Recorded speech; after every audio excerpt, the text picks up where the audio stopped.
man. Polo Sports Talking ENT. Here again with another one. Getting ready to talk about this situation real quick. Bear with me.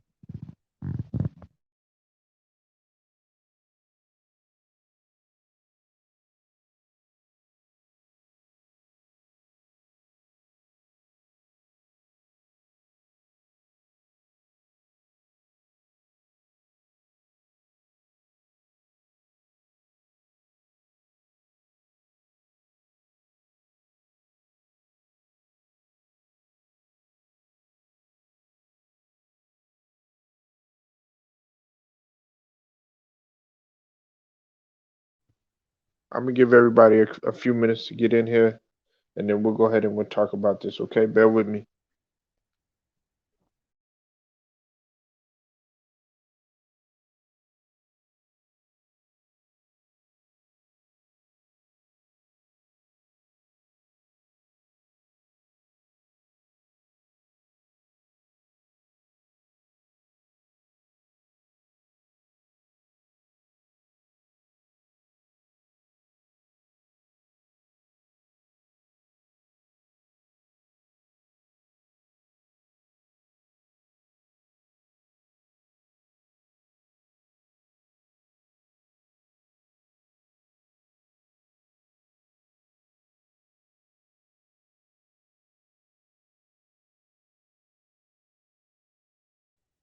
I hope everybody feeling all right tonight.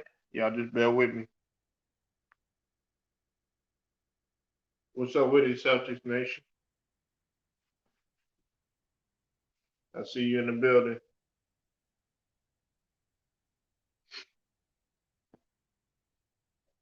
What's up with it, TJ?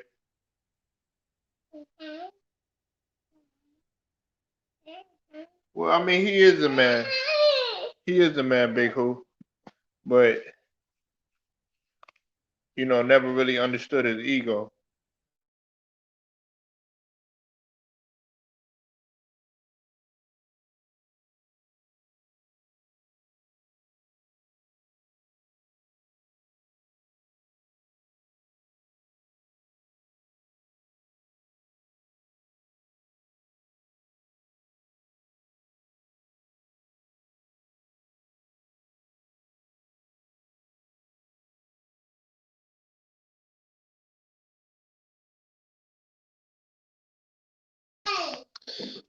I mean, let me ask y'all a question. Does this situation with Kawhi and Kyle Lowry, does this surprise y'all? Put a 1 in the chat if you say yes, and a 2 if no.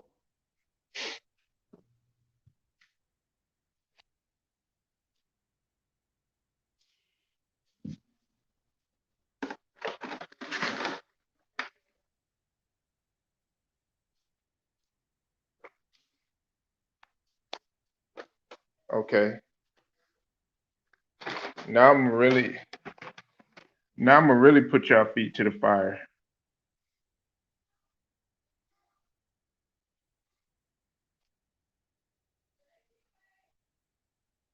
I want y'all to come in here and explain to me why.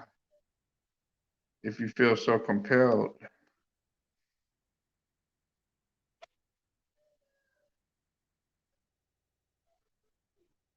Hold on 1 minute. All right, I'm trying to get my stuff together, y'all. Hold on. I had daddy duty all day today. All right. Now,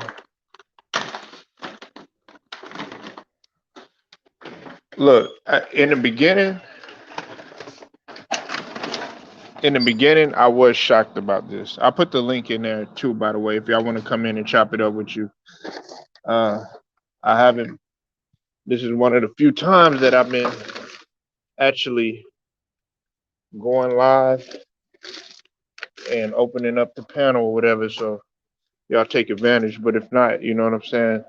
You know me, I roll dolo regardless. It don't matter.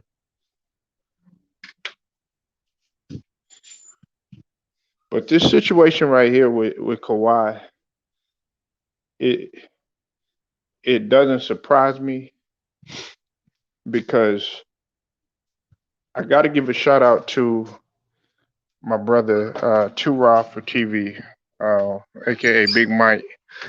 If you haven't subbed to any of his channels, definitely sub to his channels. Uh, both of them, Two Raw for TV and also Two Raw for Sports. Shout out to you, Two Raw. But he had been talking about this for quite some time, and I had heard rumblings about Kawhi,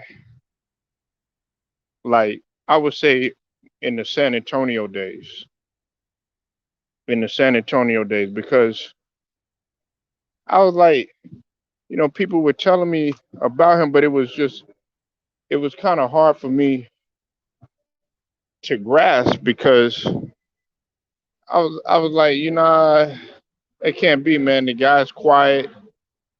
He comes in, he plays excellent defense, plays both offense and defense and everything. He doesn't really say too much to anybody. But then there's always a saying that goes, okay, it's the quiet ones that you really got to watch out for. And see, I started to notice a lot of stuff because what Tura was alluding to was the fact that it was a pure case of like a narcissistic type of personality. You understand what I'm saying? Like a person that's all about themselves, so to speak. Uh, so when Kyle Lowry had came out and and said this about Kawhi Leonard, about his notorious reputation, I really wasn't that surprised, because my whole thing is this: okay, take care of your business on the court. There's gonna be as a leader, everybody's not gonna like you. That just comes with the territory. A leader is not to be liked; he's to be respected. But this was the quote that came from Kyle Lowry. He said, "quote Kawhi rubbed people the wrong way because of how he operates. He's like, yo, give me the ball. I'm going to get it done," Lowry told CJ McCollum on his pull-up podcast. And he said, quote, "You might be like, Kawhi, I'm open." But he was like, I'm gonna get this, I'm gonna go get this bucket. You understand that he's the best basketball player on your team, and you got to make sure your big dog got to eat. You know what I'm saying? Big dog got to eat. At the end of the day, big dog got to eat. Uh, and see, a lot of people don't understand this. I understood it, but Kawhi Leonard, what's up, Braxton? I see you in the building.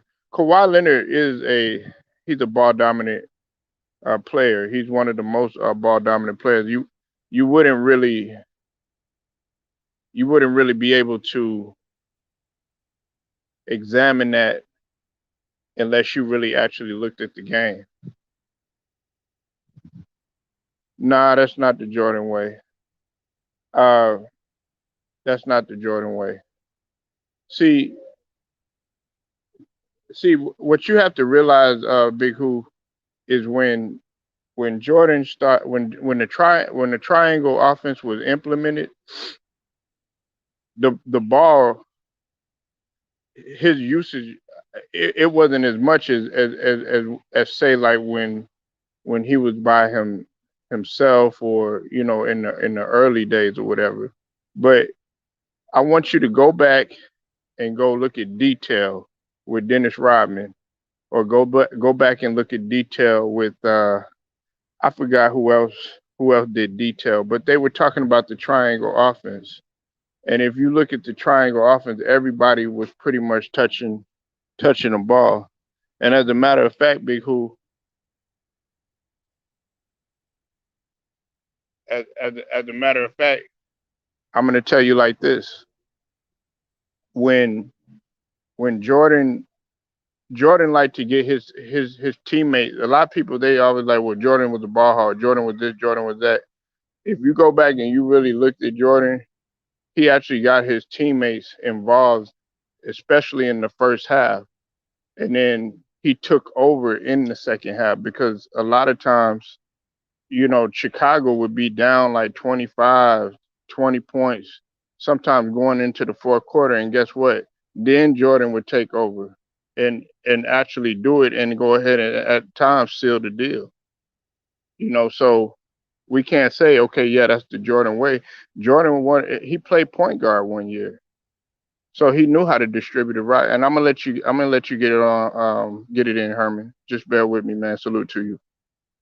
But the thing about it is we got to stop saying, okay, yeah, that's the Jordan way. This is the Jordan way or anything, because Jordan, we got this misconception about him that all he did was hoist up. Did he at times be a little selfish? Absolutely, you know, but it wasn't to the point where okay, he would look at you and then not have confidence in you.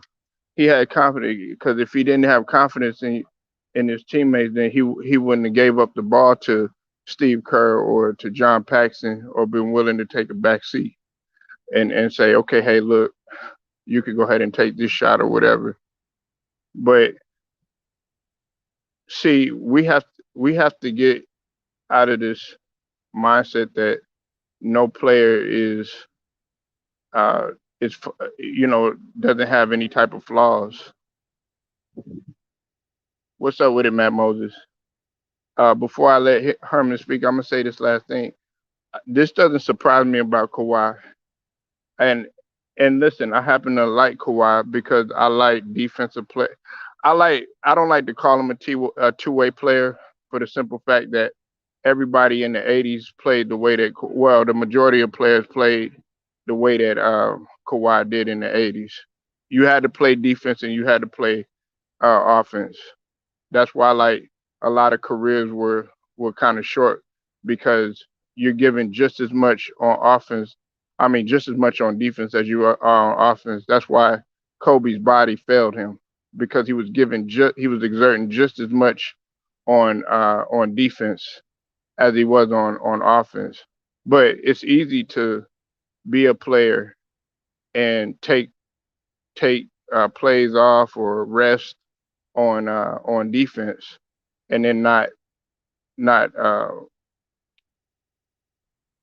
be able to uh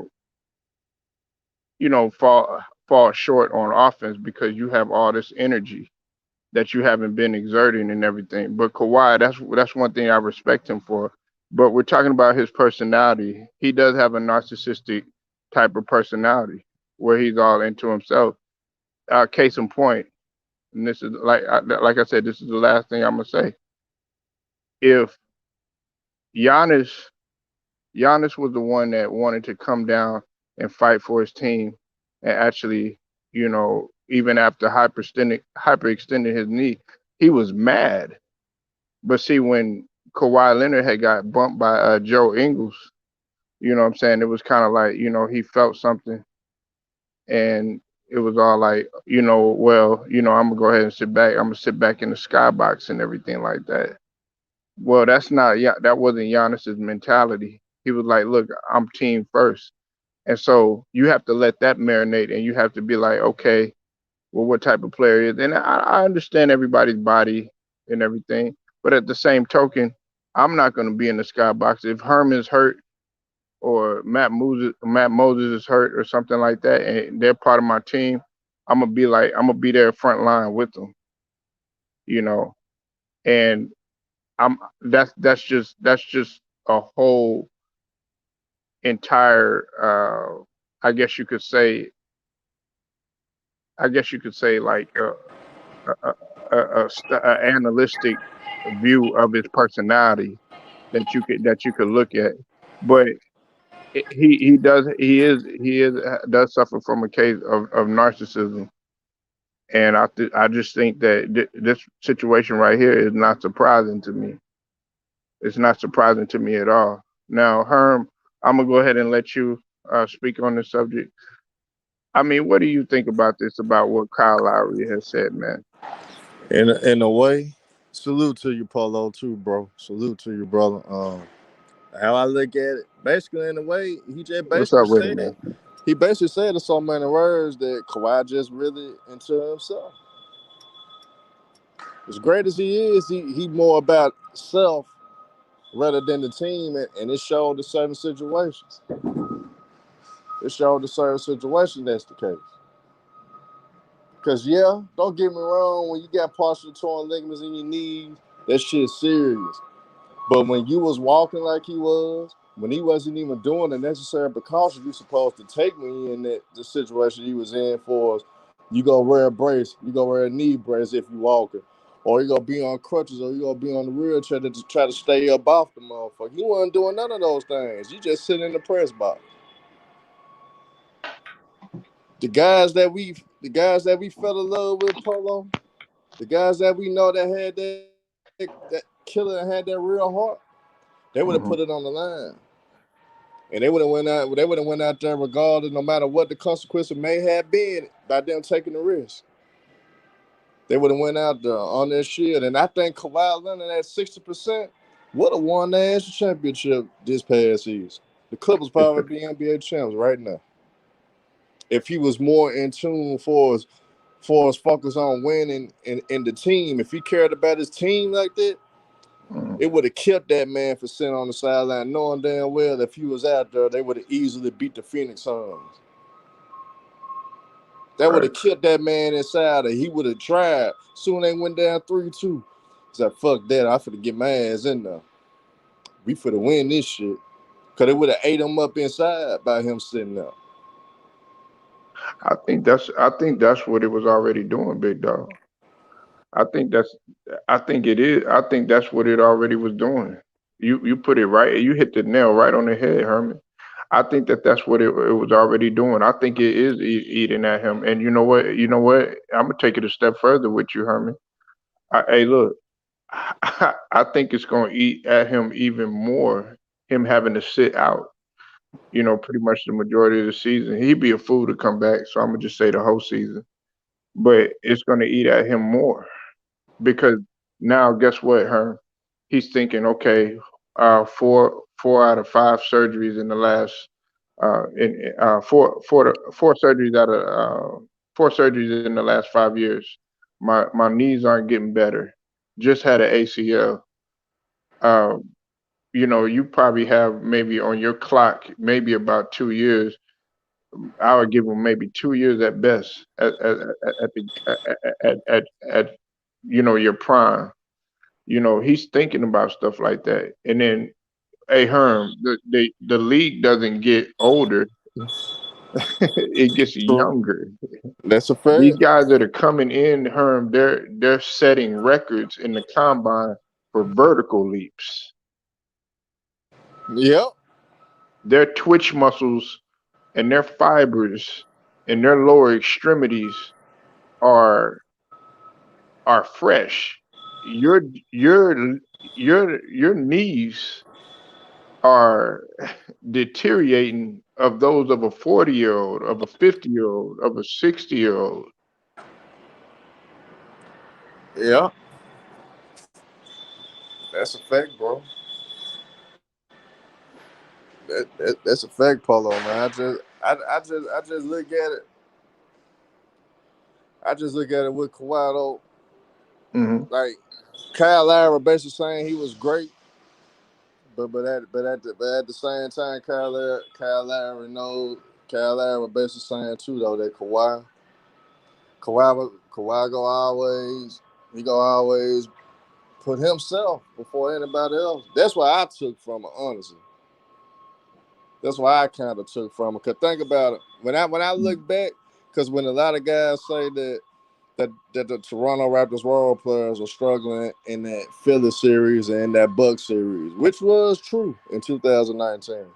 But Right, the whole catch was, it's like when Kyle Lowry, the statement that Kyle Lowry made, it makes sense. How can those guys get into a rhythm if the best player just constantly saying, "Give me the damn ball"? How right, can you right. get in the rhythm? So now all of a sudden, when you actually need me, because you shit, you realizing this shit too much for you. Shit, I'm not in the rhythm, so I'm not gonna hit those shots you need me to hit in close games. I'm not gonna be able to do that. So unfortunately with him, Kawhi overexerting himself. If everything Kyle Lowry saying is true, is that Kawhi overexerting himself. So now you overexerted yourself because you going extra hard because you keep telling your teammates just give you the damn ball.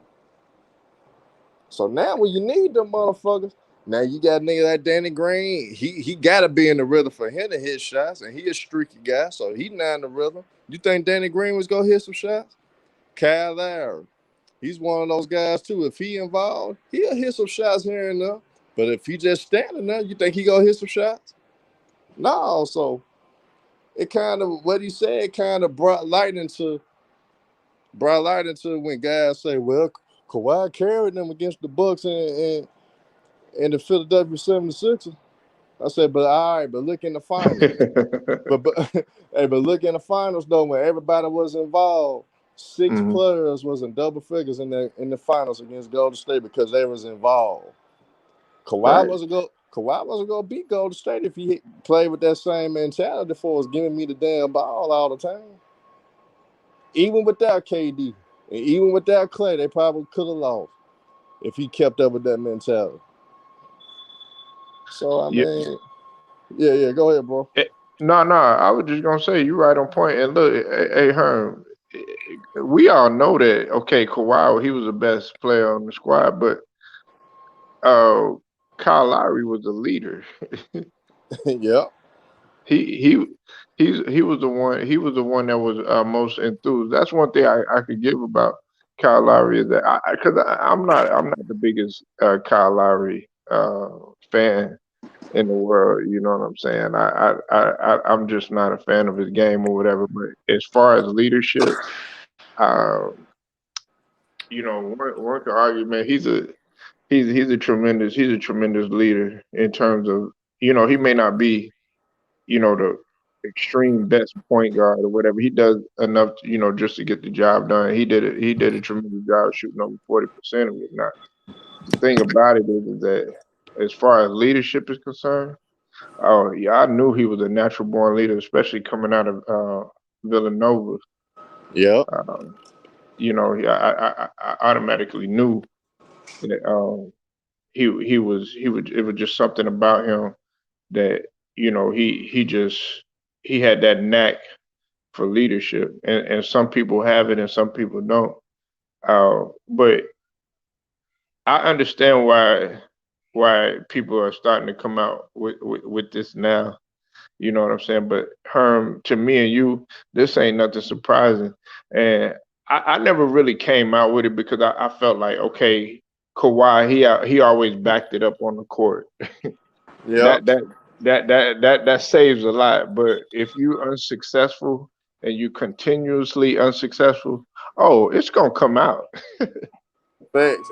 And Paulo, just the crazy part, when I said this before, our brothers, our brothers Mookie, Showtime, and them, they'll get on me about this. Say, no, he ain't silver, he ain't this. I said, but I'm not meaning it. I'm not meaning in a way like I'm not meaning that he's selfish in the sense that he just a low down motherfucker, but he's selfish to the point where that he'll put too much on his shoulders to the point where that the nigga don't trust nobody. It seems like that nigga don't trust nobody. He one you of them you know type of you niggas. you know what kills me, Herman? You know what kills me? I don't like listen. As much as I love Russell Westbrook, I'm not gonna have a personal attachment to the dude and be naive of the fact that okay, this guy has certain flaws or whatever. We got to get out of this. Like, do you sit down and eat breakfast with the nigga? No. Do you go to bed with the nigga? I would hope not. Do you take a shower with this nigga? No. Do you are Yeah. you getting up in the morning with this nigga? No. Are you around this nigga pretty much 24/7, 365? No. For you to know this nigga's personality and know how he are. But those players that you talking about, or those players that are with hold on, wait, I'm gonna address you in a minute. And if you got something to say, come on in here, man. You already know how we rock. Don't be the chat warrior. Oh, Yeah. listen, i- if you these players that are talking about this, they are around him more than what you are to really know this player. Because Herm, you play basketball, you play football. I, we gonna be around each other more than some of these niggas' parents Then is in our because family, we gonna be around our teammates more than our family. yeah, so I could tell you, okay, man, that nigga Herm, man, that nigga don't like candy bars, man. He don't even eat that stupid shit or something like that. More than what probably somebody else could tell you that's running up that barely just met that nigga. You know what I'm saying? Yeah, yeah, and they go like when I think about it now, when Cal, all this shit just registered back when in me, I was like, damn, I was right about this shit the whole time because I remember in 2019 when those role players were struggling against Milwaukee and Philly, they were stagnant. That offense was so goddamn stagnant. They Hmm. didn't have no type of ball movement. They didn't have none of that. It would just get the ball to Kawhi and we go live with whatever Kawhi does. And and, Right. and, and I was like, damn, why they playing like that? Is these niggas scared? What's going on? But when Kyle Lowry came out with the statement, I guess Kyle Lowry might be sick of the fact like, damn, they disrespect us like that. We was in the Eastern Conference Finals a year before this nigga came. Yeah, yeah, that's true. And That's fact. we traded my right hand for this nigga. Look, wait. Let me address this real quick, Herman, because I know you see this in the comment. I'm Oh gonna let yeah. you speak. I'm gonna let you speak on this. Uh, you said Kyle is out of pocket. Shaking my head. Now we know you're gonna be in here in 10 minutes. Hopefully you will. Uh, what you got to say to that, Herm? I mean, how a person is out of pocket for describing a characteristic of the team, and it ain't like he really bashed the man. You know what I'm saying? He ain't say nothing degrading to him. He just described a characteristic of how Kawhi Leonard really is. Like I said, like he's not a selfish motherfucker to the point where he's ignorant with it, but he's selfish to the point where that he don't trust nobody. He that type of nigga. He ain't gonna let nobody get close to him. He ain't gonna do that. So end of the day, a certain situation. Now, when I think about it, if you pay attention to those games, I dare anybody that want to take up for Kawhi. I dare Herm anybody thinking that about want it in the back of my. He's like, wait a minute. Like, you got photographic memory about this shit, man. yeah, it's like if anybody want to challenge this shit and think I'm full of shit, man, watch them series against Milwaukee and Hmm. the goddamn Philadelphia 76ers and tell me that that's not the case for real. Because I remember in those series that offense was too damn. When the offense is stagnant, that means it's no type of ball movement. That means nobody really involved. It Right, probably it probably one person dominating the shot clock, most of the possessions on the offensive end. right. And only reason Toronto always had a chance because they was a great defensive team anyway. So they always gonna had a chance to win the game. They was gonna hang in the game regardless, just And because of check their this. team defense. And check this out. A lot of people, and see, that's why I saw so much promise in a guy like, well, at one time, but he hadn't been playing at that level. It was Siakam and because you remember Siakam was doing his thing, and Fred Van Fleet. Uh, Van Fleet, he hit some unexpected shots. You know what I'm saying in that series. I don't think people really recognize that. So I mean, we got to come up off. come up off of all the cap. Like it was just, oh yeah, he's just gonna come and save the day 24 hours a day. It wasn't like that because it was a team effort And to it. that's why I think Kyle Lowry actually said something though, because the disrespect that 2019 forced the role players get, Mm-hmm. I think that's what pushed them over the edge. Where it's like, damn, gotcha, like we was a bum. Yeah, And the only nigga we were losing to was LeBron James, one of the greatest players that ever played the game. So what's the shame in me getting my ass kicked by that nigga? yeah. You know what I'm saying? So when I think about it, man, Mm-hmm. them niggas been disrespected for a long time, and for that nigga to say what he They said, don't even recognize Herm. They don't even recognize that team. They don't even talk about the Toronto Raptors no, championship squad. And then when they do talk about it, Herm, you right on point. When they do talk about it, they'll be like, "Oh yeah, well they wouldn't have won if you know if KD would have got injured, you know, or the injuries of Golden State or whatever." yeah, or they just gonna give all praise, which Kawhi was the best player. But they gonna give all praise to Kawhi. You know what I'm saying? And when we bring up like shit in the finals, it was 6 motherfuckers in double figures. Yeah, Kawhi was the best player, Exactly. but it was 6 motherfuckers in double figures. Exactly. So Exactly. And how they not good? And you got 6 motherfuckers in double figures. but but you see, Herm, is this is a sensitive subject. It's not a sensitive subject to me, and I love Kawhi. I love the way he plays. I love what he brings. I love his tenacity that he had on defense at one time. That's why, like, when I said when he's healthy, and like what you just said just a few minutes ago, Herm. I think that was key too. You said even 60% Kawhi could have helped propel that series and possibly could have, you know, they probably possibly could have won a championship or put them in a great position because uh, that's how much Kawhi can do That's how great he when he's is. actually That's just how healthy. great he is. Yeah. But the fact, you know, the fact is, we got to be real, and people get. Hey, you're not the only one that gets it. Her. A lot of people tell me, oh, you know, you capping, man. Kawhi got 4 or 5 years left as the best player in his prime, and all this other. I'm like, look, if he if he had knees like like John Morant or one of these young players or something like that, yeah, I'll give him like 4 or 5 years.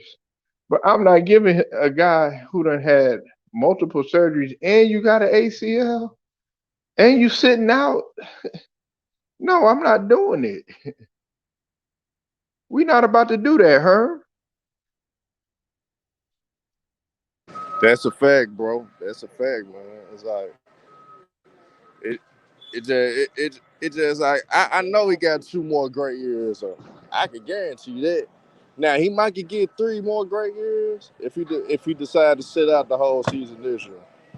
I Mm-hmm. think he need to sit out the whole year this year so he can be replenished and fully healthy. Or, but see, this this what kind of pissed me off when I talked to Showtime the last time about it. Mm-hmm. Cause my brother was saying like the injury really wasn't that serious. So I was like, if it really wasn't that serious, why the fuck he went out there? Mm. Everybody think he coming back in February. For us, the guys that love Kawhi Leonard, they think he coming back in February. All right, if his injury wasn't that serious, Polo, Mm-hmm. why he didn't step up to the plate and help the Clippers win the championship this past season? Yeah, that's a good point. That's my That's a, only thing with it. Now, if it is real serious, mm-hmm. Kawhi, you need to sit out this whole year so you can give the league and give yourself 3 more great years of basketball, and you can have Mm-hmm. an opportunity of a lifetime to secure the bring a championship to the Clippers organization. I Don't. I put it to you like this, huh? I I think I told a couple people this. Uh, and some people thought I was like really, really crazy for saying this. I said I wouldn't have no problem with Kawhi retiring right now. Oh shit. You think it's a strong? You think let's just say he get hurt one more He, time? You think he going to retire? if I mean Showtime, I mean not Showtime, Herm, he has his money. He got his money. He'll be a Hall of Famer just on the fact that of his accomplishments alone. And this is another thing Yeah, too, yeah. huh? He's in the Hall of Fame for sure. He's in the Hall Yeah, of he's Fame. gonna be a Hall of Famer. Look, you I'm thinking about like this, huh? You know, okay, yes, we got basketball, we got football, we got boxing, we got all this. Like I said, like I was talking about with Earl Spence. I said, go ahead and retire.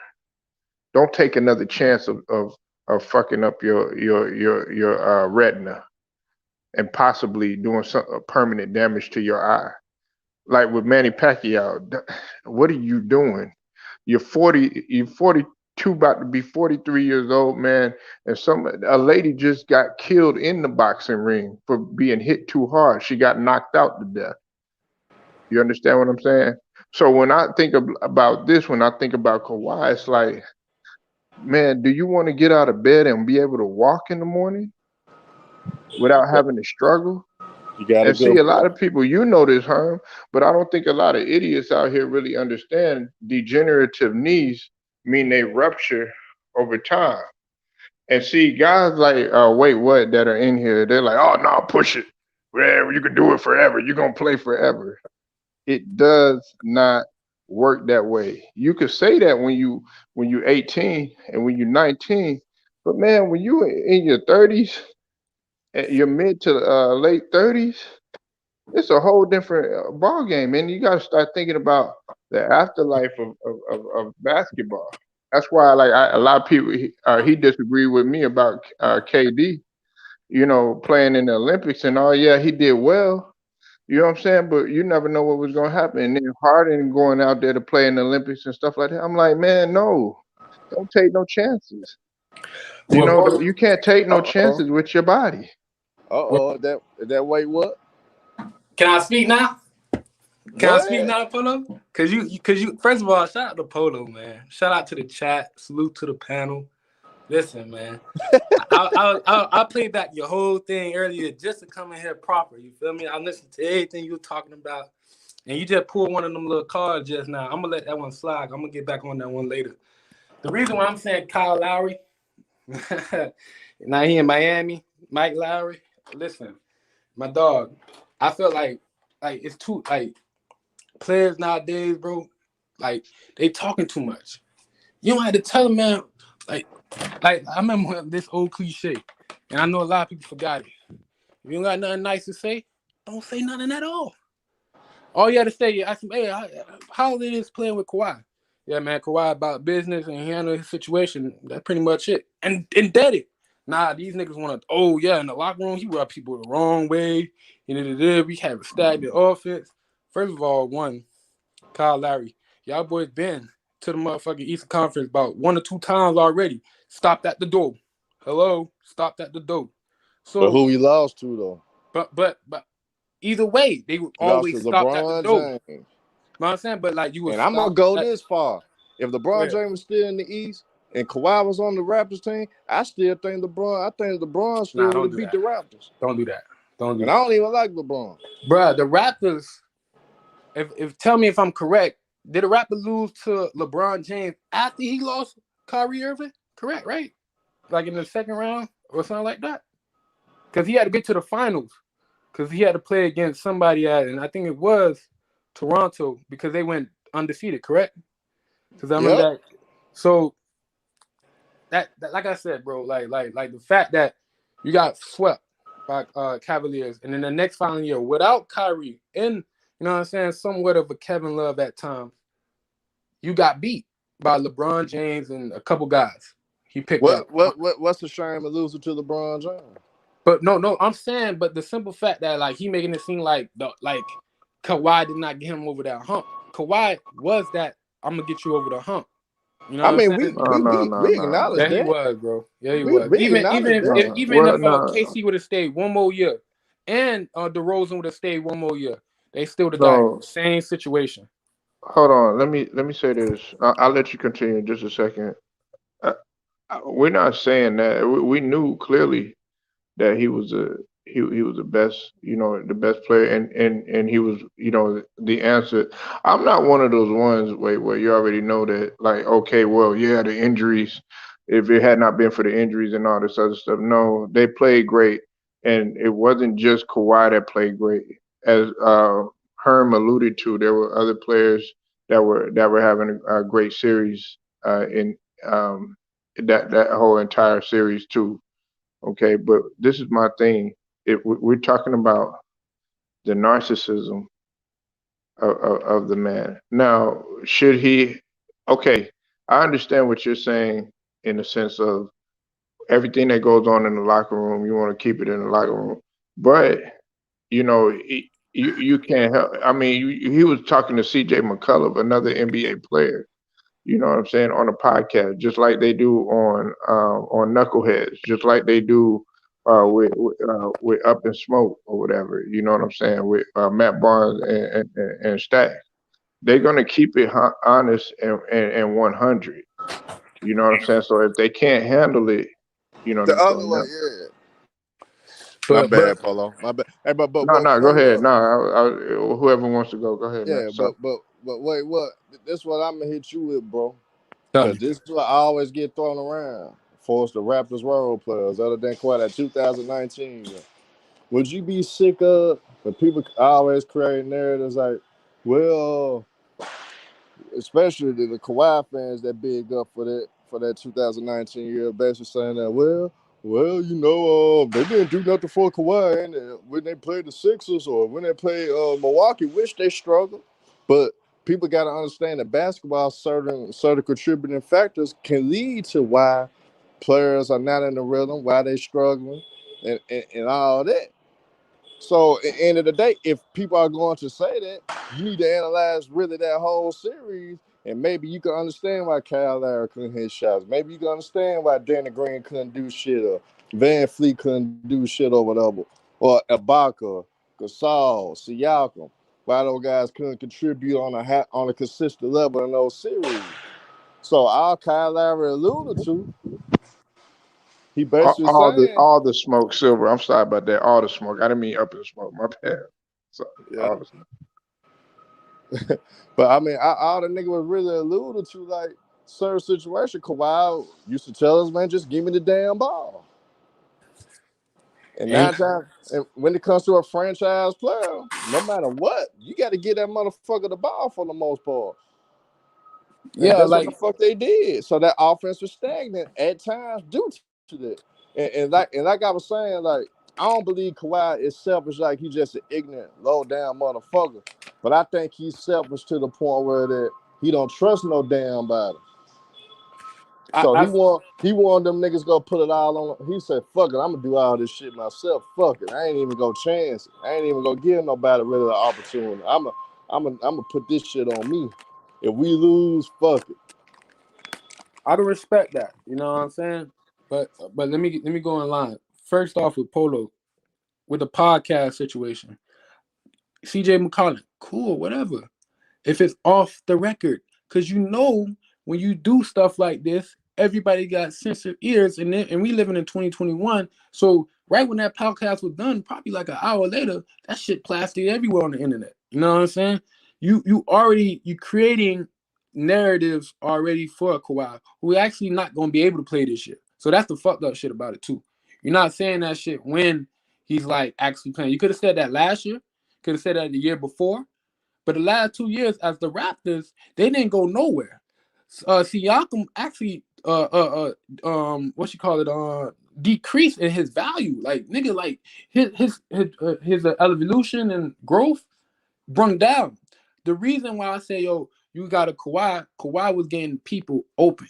He got Fred paid.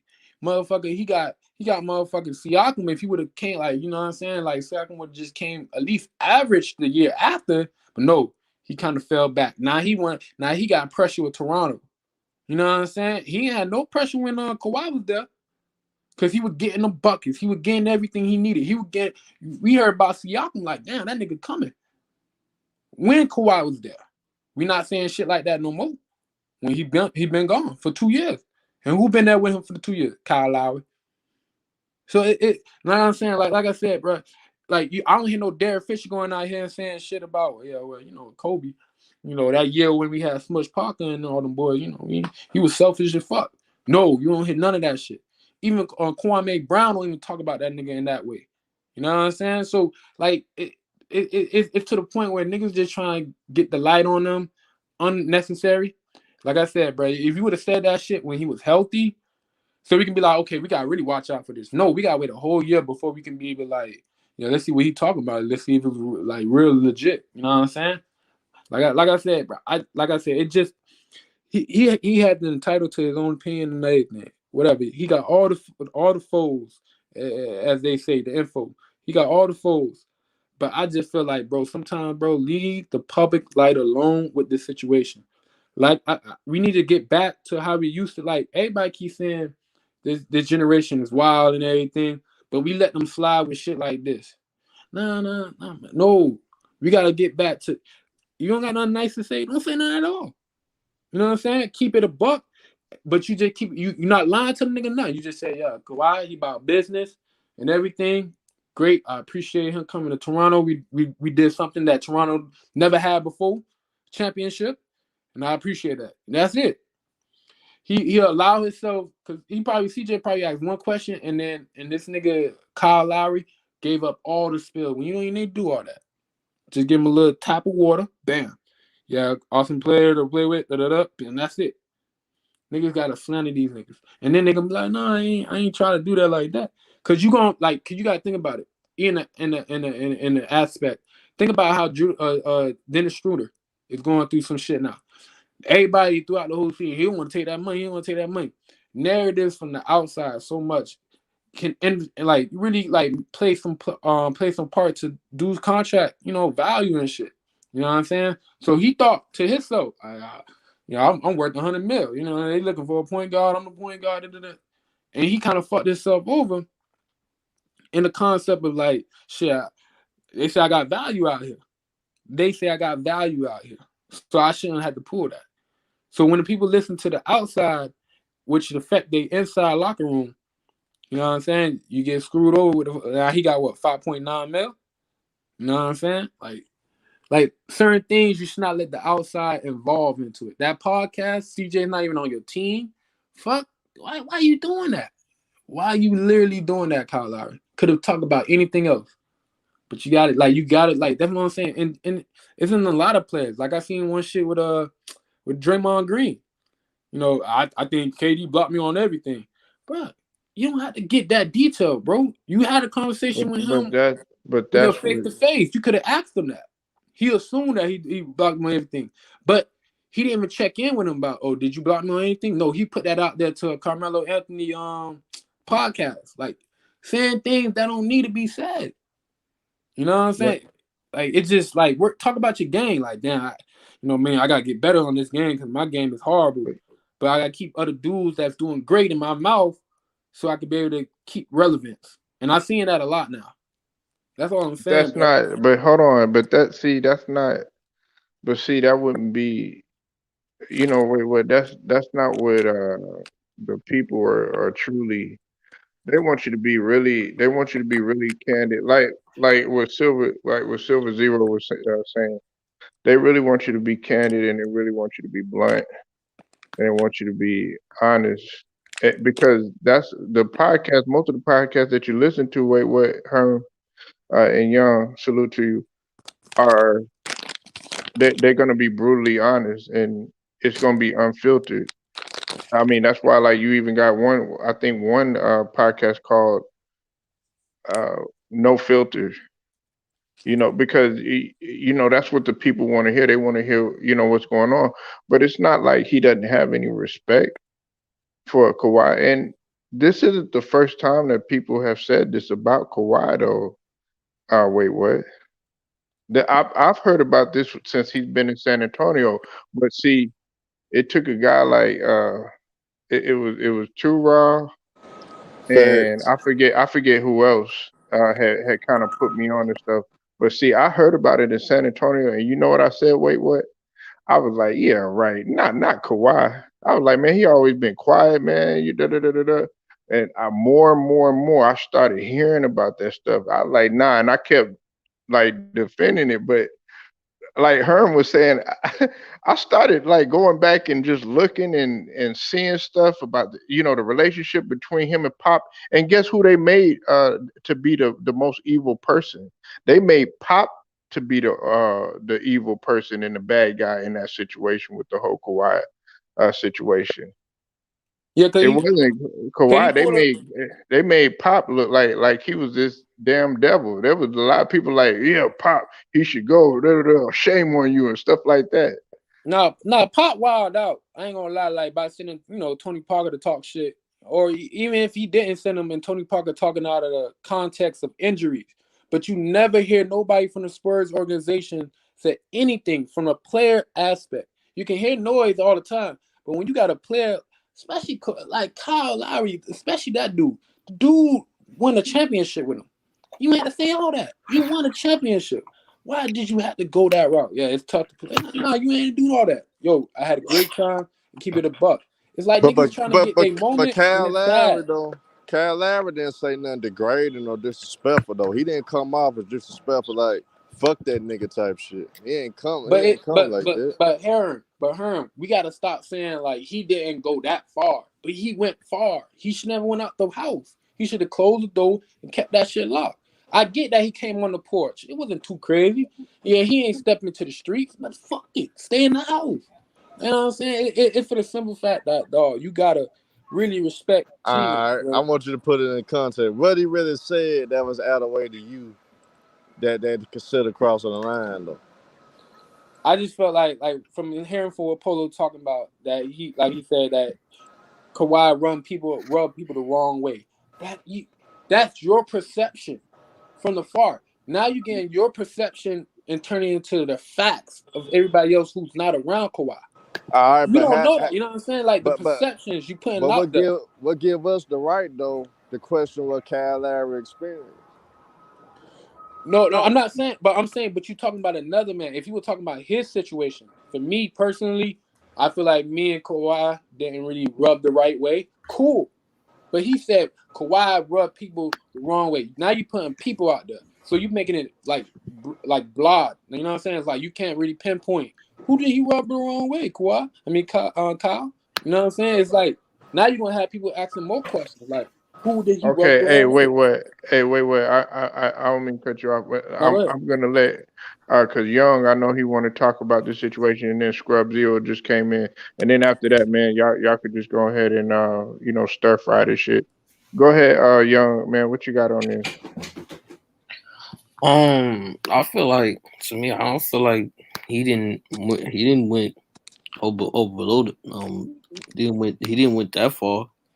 To me, he didn't went that far with Lowry because people gotta know that he had the fact that he had to sacrifice his stats, understand his role for the sake of the team, for the sake of winning, would make him a championship player because he had to took. Because people don't know that he had to step back for Demar. But that wasn't Kawhi thing because like Lowry has to change his role depending on what team he needs. If a team need him to score, he will score. But if they need him to play, man, he will do that. But it wasn't a Kawhi thing. It's understanding then what team needs adjust your game accordingly. But he don't need to score much because Kawhi came, and I'm putting another loop, Pascal, he took that lead, and people need to realize that the Raptors had a new coach when Kawhi came. Did the Raptors have a new coach Kawhi came? Like no, because like Pascal, Fred, and Norm, they all got bigger roles once Nurse took over, and they didn't have under Casey. That wasn't Kawhi. That was the coach giving them opportunity of taking it because because that's what star players aren't able to do in championship in a lot of cases. For example, like even if I say Isaiah Thomas from the Bad Boys Pistons, he took a step back in scoring and let the rest of the team will feel more comfortable in their role when they won the championship. Like, and that's what it is. Because I think some of the issues when the team is in the bubble, Lee Crinchley to our comment. Because I can remember in the interview with the Rachel Nichols when he mentioned some of the fighting, though, but he also let it be known that Kawhi Leonard he reached out, cut out some that had a chance to do some special because some stars are some players are titled to that, and few earned it because I think there's smoke, they're fired. I think they smoke the fire because I think Kawhi did some those things because the Raptors, I said like the Raptors they definitely did the mimicking Kawhi's demeanor because they were more serious about winning and they never did. They ever let one win get in the way in the next one because when he wants to court, they will not celebrate win because the mindset was directly winning the game. But I'm gonna put it this because I'm gonna say that 2019 Raptors was the best teams and but Kawhi was the best player in the leader and best player on that court was that best player on that court. And then I'm not shooting Cole, I'm not shooting he was the best by make no mistake. But they follow Lowry, but you gotta know they follow Lowry because he was that leader because he understand what Kawhi trying to do. They all understand what they both trying to do, just that winning that goal. And and cause I said like he went out of his way to mentor and dish off the teammates to make sure they got paid, so they sure they good. He was one of those kind of personal players, but you may see a side of him this year that may surprise you because he's there to make sure because he might do the same with Jimmy Butler. He gonna make sure Jimmy Butler gonna be all right.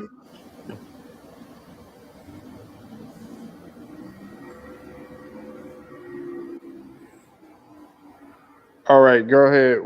What's up, Mr. U? Go ahead, Scrub Zero. I see you in the building. Salute everyone. Nice night we got. I'm not surprised with with what Kyle Lowry said. It really just confirms a lot of what a lot of people thought about. Some people thought about Kawhi Leonard. He does like I understand how people get. Yeah, he isn't. He's not everyone's cup of tea. He's his own guy, and uh, to just admit that, I don't think that's. I don't think he broke. I don't think he broke any state secrets, or it just confirmed how what some people felt. What I thought that he's not for everyone. It worked out for the Raptors, and Lowry made it work out because he understood what he needed to do in his role and what Kawhi and what would be best for the team. Man, listen, bro. He broke bro code. He broke a bro code by saying some shit that was not necessary. You already had narratives that Kyle Lowry was the captain on that team, all that other stuff. He just kind of low key confirmed that, bro. He ain't had to do that. That shit, like that's why, like sometimes, bro, I salute the fuck out of Steph because a lot of time people was asking who was the captain on the team or anything, all that. Steph don't bring out shit like that. He keep that shit in raps. He ain't bring none of that shit out, even to this day. Don't bring that shit up.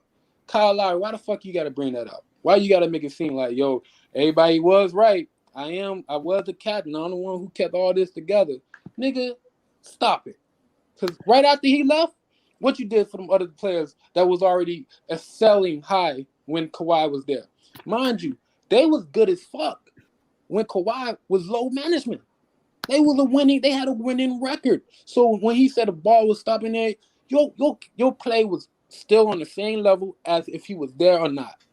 So like I said, bro, like we to the point when just shout out to Young and shout out to Scrub for the fact that when Young came in, he said, yo, he ain't go too far. That's what I'm talking about, bro. He ain't had to go at all. He could shut that shit down, turn off the car, take the keys out the shit, and get the fuck out. Nah, that nigga had to turn that hoe on, let that shit run for 2 years, especially when not see. It's kind of funny that when he had a winning situation now, you could say all this. You had time last year, you had time the year before. What happened? Toronto ain't do shit. They at the point where they want to ship out some Siakam. Kyle Lowry the first one to dip. Like what the fuck? Well, I mean, No, oh, oh, they were trying to move Lowry anyway because they were ready to move on with Van Fleet, man. So But for him, he already knew they already knew that was going to take place. But you gotta think about this too, like for the simple fact that like you worried about what everybody think about your championship, but you slid only just 2 years. It's so different for Giannis because Giannis stick it through when he couldn't get to the spots, and he still end up getting his shit. Cause he stick it through. Niggas was saying, "Yo, Giannis need to slide, man. He need to go to another team." He stuck it through because the team said, "You know what? We're gonna keep on building and everything." Toronto kept on building for Kawhi. Kawhi didn't want to do it, so they try to go into the next step of where Kyle Lowry could have been. You know what? I want Siakam to be that guy. You know, Kawhi just left something good. We're gonna show it on paper. We're not gonna talk it. Nah, this nigga didn't even get to the playoffs. The last 2 years, like what happened? So when you come out here and saying like, "Yo, he rubbed the people wrong way," but look how y'all looking now. I mean, former how the because you're not even on that team no more. So if he was on the Raptors and he's saying this now, cool. But he on the Miami Heat where you got Jimmy Butler. You just took PJ Tucker from Milwaukee. You got Yeah, Byer. hold on. Hey, You got matter of like, come fact, on, hey, wait, nigga what? sick. And Nigga Young, you sick, know man. I'm gonna talk about this later, man. What the fuck happened to Miami today? Man, hold on, man. I'll leave that alone. Anyways, yeah, I'll leave that alone. Yeah, y'all thought I was gonna forget about it. We gonna talk about that later, though. I was anticipating y'all doing something today. Yeah. no comment about it, but to me, that one, like I said, went too far because but you gotta know that Raptors was Lowry team. That was his team. But like I said, Kawhi was that best player on that team. No, that's facts right there. But you got people know that Kawhi didn't win that chip by himself. The Raptors were always a good team on both ends of the ball before Kawhi and continued to be a good team after Kawhi. But Kawhi put them over the top. That's it. No full stop, no period. But you gotta know that you saying that Lowry didn't take it, but you gotta also look at Kawhi because he didn't take the Clippers to the promised land. And he had Paul George. So I'm like, what happened with that leadership? What happened to that leadership? That's what I always say. I understand with Kyle Lowry because he was that leadership on that team. Because um for Kawhi, he's a blue Carter. He was a blue Carter player who stayed virtual, who says virtual and everything, but he let his play do the talking for him. Because that's also speaks to Kyle Lowry understanding who was that top dog and let, like I said, allow Kawhi to operate the system because order to win, But Lowry told Kawhi it was, I remember he said he told it was a team, but they both played roles to their perfection. Kyle had that leadership, very leadership on that court in that locker room. But for Kawhi, he just let the game do his talking. Like I said, bro, I seen Toronto for the last 2 years didn't do nothing. So Kyle Lowry was on both of them teams, and he was the first person to dip off that shit. You know what I'm saying? So if you're gonna put out statements, like I said, bro, I don't like he's entitled to his opinion and everything. I'm just saying, bro, you ain't have to say, yo, you ain't have to say all that. Just literally, like they say in the old cliche, you don't got nothing nice to say, don't say nothing at all. That's so simple, bro. And all he had to, yo, you know what, Kawhi, solid. You helped us get the championship. We did it. Thank you. Salute to him. That's it. But like you said, like Scrub said, there was already people out there saying, "Hey, Kawhi's kind of bad and all that, everything like that." Polo was saying that he heard that shit from outside sources and everything like that, but never from a teammate. And then here comes Kyle as a teammate say some shit like that. Come on, bro. The Spurs didn't even do shit like that. They were just only talking about the man injury.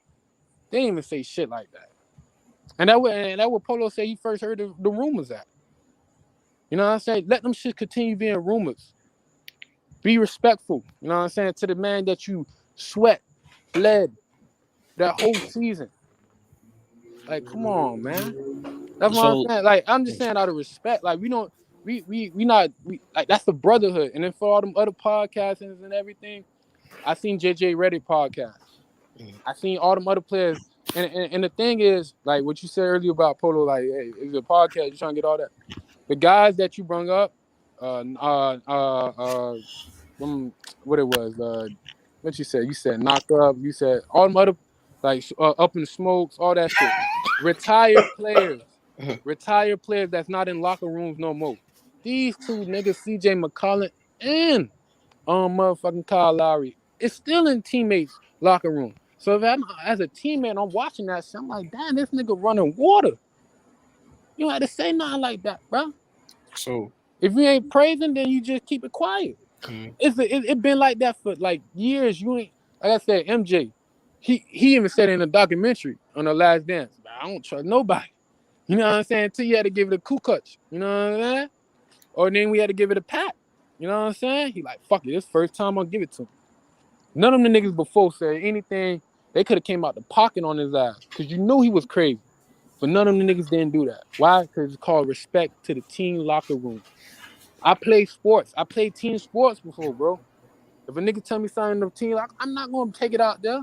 I'm not going to describe if he a horrible person or not. That's not my place. Not my business to say, yeah, I seen him. He don't rub good with anybody around here. You know what I'm saying? No. Speak for yourself and only for yourself. Yeah, me and Kawhii, yeah, we ain't hit it off. But shit, we got a championship and everything. That's it. If you want to put it like that, put you in that situation. Don't put where he rubbed people like right there. He rubbed people the wrong way. Now you getting confirmation from all the not even like mid haters. Nigga, from the mid haters to the full haters. Yeah, I told y'all. Like I said, that shit corny, dog. Well, the hater's gonna find something to hate anyway, so Yeah, but we don't need it. But for him to be a teammate to feed them is even crazier. He fed them niggas. He had to feed them. Let them niggas still starve and look for food. He fed them niggas. Hey, here go a bowl of food. Y'all boy take off. And took off. But like the problem is like you can't like that's just he being honest. Like why you can't? So you just I'm like he's being honest. Like you that's how he feels. Like you can't. You can say you can be honest. Like you want what? You want him to lie, be like, oh man, another avenue, we just went. No, it's like if Didn't that's say how he lie, feels. bro. A person, I hold on, but literally just said. that's how a person is. You gotta know that that's how Kyle Lowry is. That how was you? Let me ask you a question. But like, hold on, but like, here's the thing of it. It takes like the Jared leader to assist that situation like that and be willing to take the step back and be the veteran of that team. Because I understand what he's saying. Like Kawhi is like I'm gonna put it like this. Kawhi is like a supreme artist. Those people are too selfish to be true leaders. They need people to bridge the gap between them and the rest of the locker room. That's where Kyle Lowry comes in. Because we all know the situation with Kawhi. Kawhi's not a good leader in the locker room. That's how you see the situation. That's how that mantra is herald that the Patrick Beverly situation happened because of that. And then that's what he needs, because that's all Kawhi needs. He needs somebody that to be that verbal leader for him in that locker room while Kawhi just plays basketball. But like the problem I got is like you can't like a person cannot be honest about this about it. If that's how you gotta know you gotta know a person like Kyle Lowry. If that's how we gonna he's always gonna keep it. Kyle Lowry is gonna keep it 100. If that's how he feels, then that's how he feels. If that's how he be honest, hey, he's being honest. He's being honest about it. What can he say? And like I said, you said about the Toronto, but you gotta look at the Clippers too. Hit quite with the Clippers. He didn't take them to the promised land. That debate in the playoffs gonna take them to the promised land. Come on, bro. That tells you. I'm not disrespecting Kawhi. I'm just saying. It's like He needs Bro, that. That's what I'm saying there's for Kawhi. He needs that, and that's what I'm saying for Kawhi. He needs that person. He needs that. Like I said, he needs that person that could be a very that could be very that can bridge the gap between them and the rest of the locker room, so they can go out there and just focus on that goal. I'm not knocking what you're saying, bro. Like Mhm. I said, I literally just said I feel you. He could be keeping 100. But when there's team, like I said, there's teammates, conversations, people you know they're gonna try to get out of you. You already know people already like questioning is he a leader or not. I personally don't know because I personally never been in the locker room with this man. I personally never had a conversation with this man. So I'm not gonna go out here and be like everybody else or be the majority. Yeah, I don't think he a good leader. I'm not even gonna put it like that. You feel me? But the simple fact that you was in a locker room with that guy and you know already what the stigma is about him, and then you just fed that to the people who've been waiting on that shit. Come on, Kyle. Like I said, you had to lie. You don't have to lie. Yo, Kawhi, no pressure with me. We did what we did, and that's it. You don't, like I said, legitly, bro. If you ain't gonna butter it up, don't fucking put it in the oven. Keep that shit in the fridge where it's supposed to be at. So we either got to keep it in the fridge or butter it up and put it in the oven. There can't be no. I can't just throw it in the oven as is. I'm just saying, if you with that guy one-on-one, like if you talking about yourself as in the situation, me and Kawhi, I'm speaking as Kyle. Me and Kawhi, we didn't rub off the right way. I ain't like how he did shit. Anything of that. But you gonna say, yeah, me and him straight, but everybody else, I don't really think what the fuck? Nigga, you green as fuck. Nigga, just say, yo, me and Kawhi, yeah, we straight. Everything else is just business, it's professional, and keep it there. But dog, if you didn't put yourself in that situation that you say he rubbed people the wrong way in that same category with them, why the fuck is you doing that shit? Just them. If he was in it, then cool. Cause you putting yourself in the front. Then you naming people. You didn't even name people. You said people. What the fuck? That's so vague. I can't even pick out people. Shit, that could be GM. That could be the janitor. That could be the nigga at the ticket holder. Shit, man, Kawhi just walked past by me. I don't like that. What the fuck? Nigga, you just said people. Point out them niggas. Teammates. If you would have said teammates, that would be even more clarification. But he didn't even do that shit. He did some vague shit and then walk away. And we letting that nigga walk away. Now we on Kawhi here. We need to be on Kyle here. Who was those people, kid? Because you just can't say a statement about the nigga who not going to be able to play this year, which is another wild thing. That's like a nigga who can't fade. You just talking shit about how he fight. Damn. Like, come on, bro. I'm saying that's out of pocket. You know what I'm saying? He could be a real ass dude, but you can be out of pocket. You can have an out of pocket moment. You know what I'm saying? You can have a gook ass or a green ass nigga moment. Don't mean you're a green ass nigga. You had a moment. And I think he out of pocket on this moment. Like, damn, nigga. I A think you're. podcast? That's it. I think you're on an island on this one. Wait, what? Hey, Yeah, like I don't think he's out of pocket. yeah, That's his honest. That's his because you got to know that. this that new generation. I see it. I'm telling you no, but you got to know that they baby Kawhi. Like he rested. You got to know he rested most of the season, and then they'll go well just give Kawhi the ball in the playoff because everybody knows that this is like it's that I think it's that Kawhi and the coach had just on what to describe here necessary because the first two, for example, the first two games against the Bucks everyone was on the Raptors side. They had one job. They had one job. Find Kawhi giving the ball, and he lost each time of that. But when he started, like I said, when he started to feed Van Vliet, they started winning because that's what Kawhi wanted was that winning. And he would do necessary of that because. But for Kawhi, I'm gonna put it like this. All right, I'm gonna put it like this. Kawhi. I mean, my bad. Kyle Lowry's more or less was Dwayne Wade in Miami during LeBron years for Toronto. You just and change your game for more talented players. In the way that in the tone of leadership and self-sacrifice and making the best guy better. So if you want to say, Kawhi was leader, yes, but Kyle Lowry was the heart. And like and because these people like you gotta understand, but you gotta understand that that was definitely his team. I'm saying for real, that was Kyle Lowry's team. Kawhi just came in and came in and just helped the Raptors. And came in, jump on the board and knowing the best player, trying to help them. And if he didn't lead the rest of the players to accept and allow Kawhi handle the ball all the time, that would be a friction. So when Kyle did with the team, it's just Kawhi's like a singular force. Best player, yeah, but people saying that the leader, I can see that because he's quiet.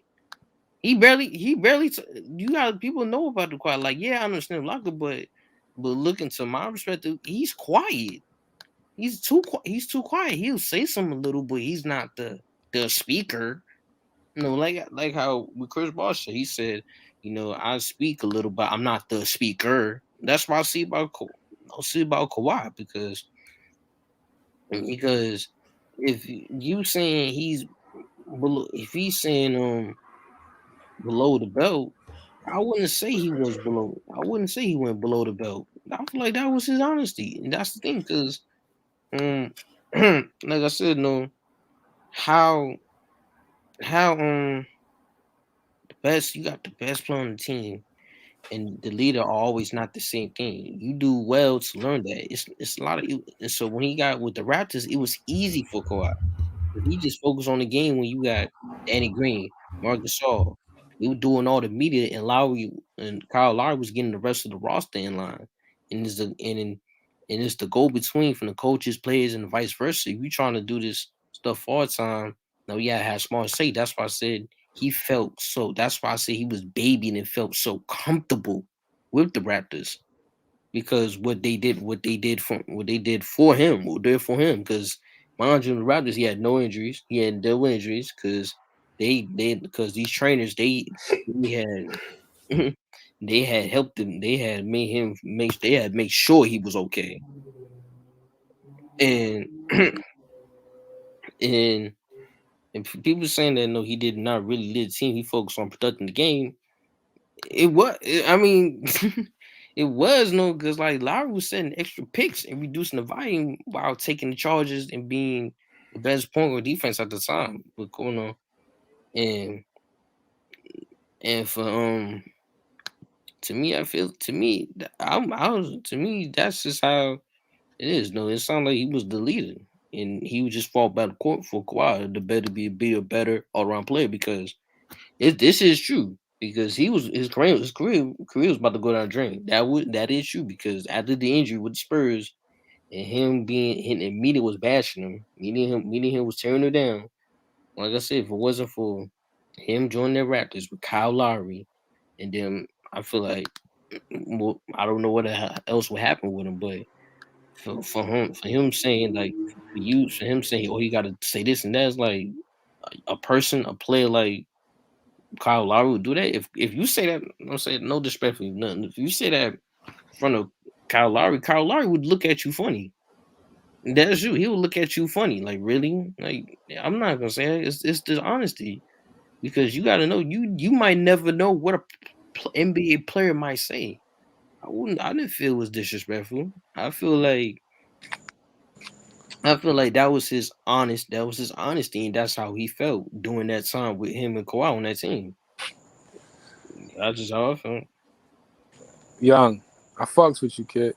Mhm. But the simple fact that we saying the same shit over and over, it's not making sense. I literally just told you. Listen, it's not low blow. It was like you said, low blow below the belt. No, I think it was right there at the belt, like right there at that gut. Unnecessary. Didn't need to happen. I'm not saying you don't have to be honest, but some things, like they say, if you don't got nothing nice to say, don't say nothing at all. Unnecessary. Like I said, bro. Like the simple fact that like the comparison you did with the Miami Heat, it's not even like that. It was more like Dallas, where Kawhi was Dirk and motherfucking Kyle Lowry with Jason Kidd. You got to a couple Eastern Conference Finals, but you never got the job done. But when you fuck with me, you got the job done. A la Dirk, a la Jason Kidd. Jason Kidd went to 2 Eastern Conference Finals back to back. Didn't get over the hump. Kyle Lowry went to 2 Eastern Conference. Didn't get over the hump. So the simple fact that he feel like no, he can't be that. Oh, I'm D Wade. That's different. D Wade is a totally different being. D Wade handled his business. He got his shit done, and he came through. And D Wade got the credentials to say that shit. Kyle Lowry, you playing point. It shouldn't matter if you want to get points off. It should matter when you try to feed him. That's the point of a point. Feed. Not try to be a hybrid like a Westbrook or a hybrid like a Steph or James Harden to the extreme max. No.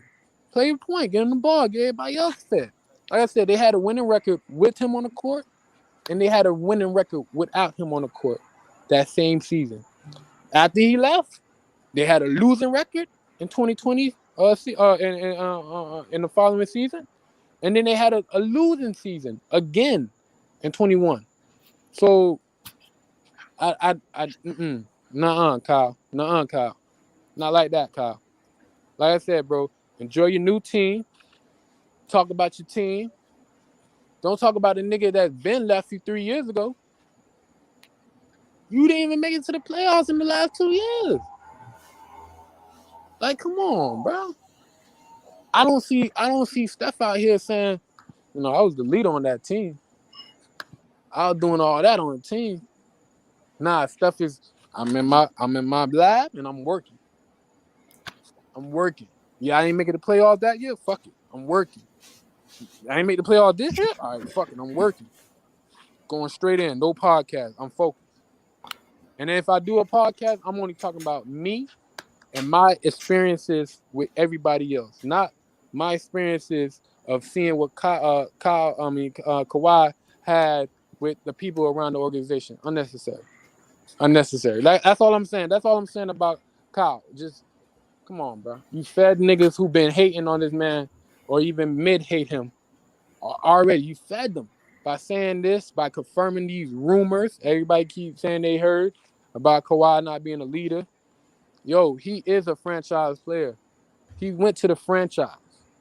Kyle Lowry was not the franchise player. He was. He got to take a step back.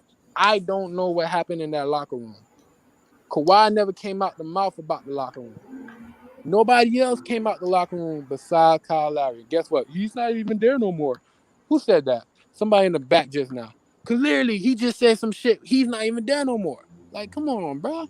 Like I said, if he was at Toronto right now and he said this, respect. Hey, can't knock that. You still on that team. Nigga, you banged it.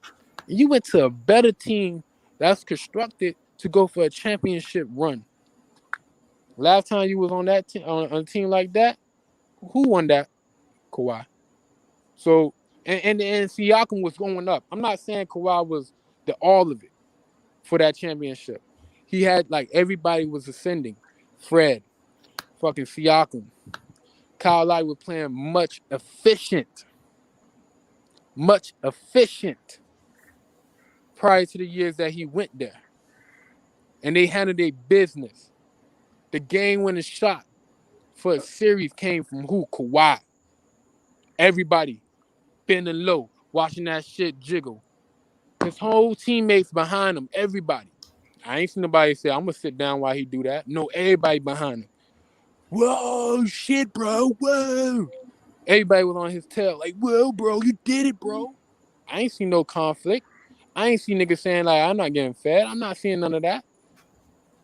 So it's like, bro, and then, like I said, bro, I get it if he was at the Clippers for the last 2 years saying, damn, Kawhi always want the ball, but we ain't going nowhere. But when he won the ball in Toronto, what y'all do? Y'all won a championship, bro. Stop. And you've defeated Golden State Warriors. You showed them their weakness on the Golden State Warriors. And who it was? KD is you know what I'm saying? Like, point on point, KD not being there was their Achilles. And look what happened. He popped his Achilles. So that shit crazy.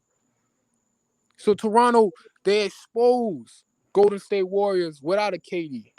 Because Craig was there in them fucking 5 or 6 games, and they ass whooped. with everybody else there besides KD. When KD came on the court, he gave them niggas 9 points.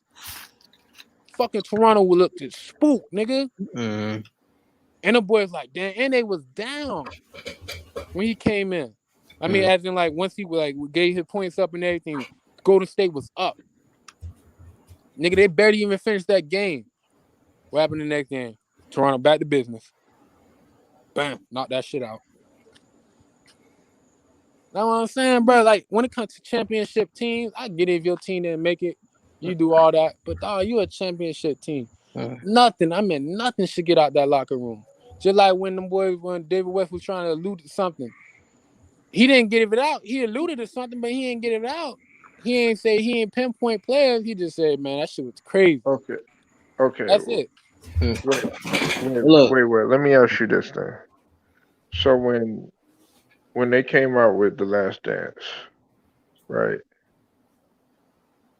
I mean, what do you think that was? Because Jordan took a lot of heat too for keeping it 100, and a lot of players, guess what they did? They came back and they gave them the real. One of the players that kept it brutally honest too was Horace Grant. He kept it brutally honest. Scottie Pippen, he's coming out with a book, keeping it brutally honest.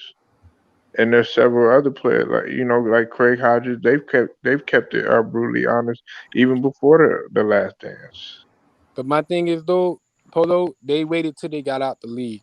They wasn't still in locker rooms like a Kyle Lowry who's still in locker rooms, or CJ McCollum who's still in locker rooms.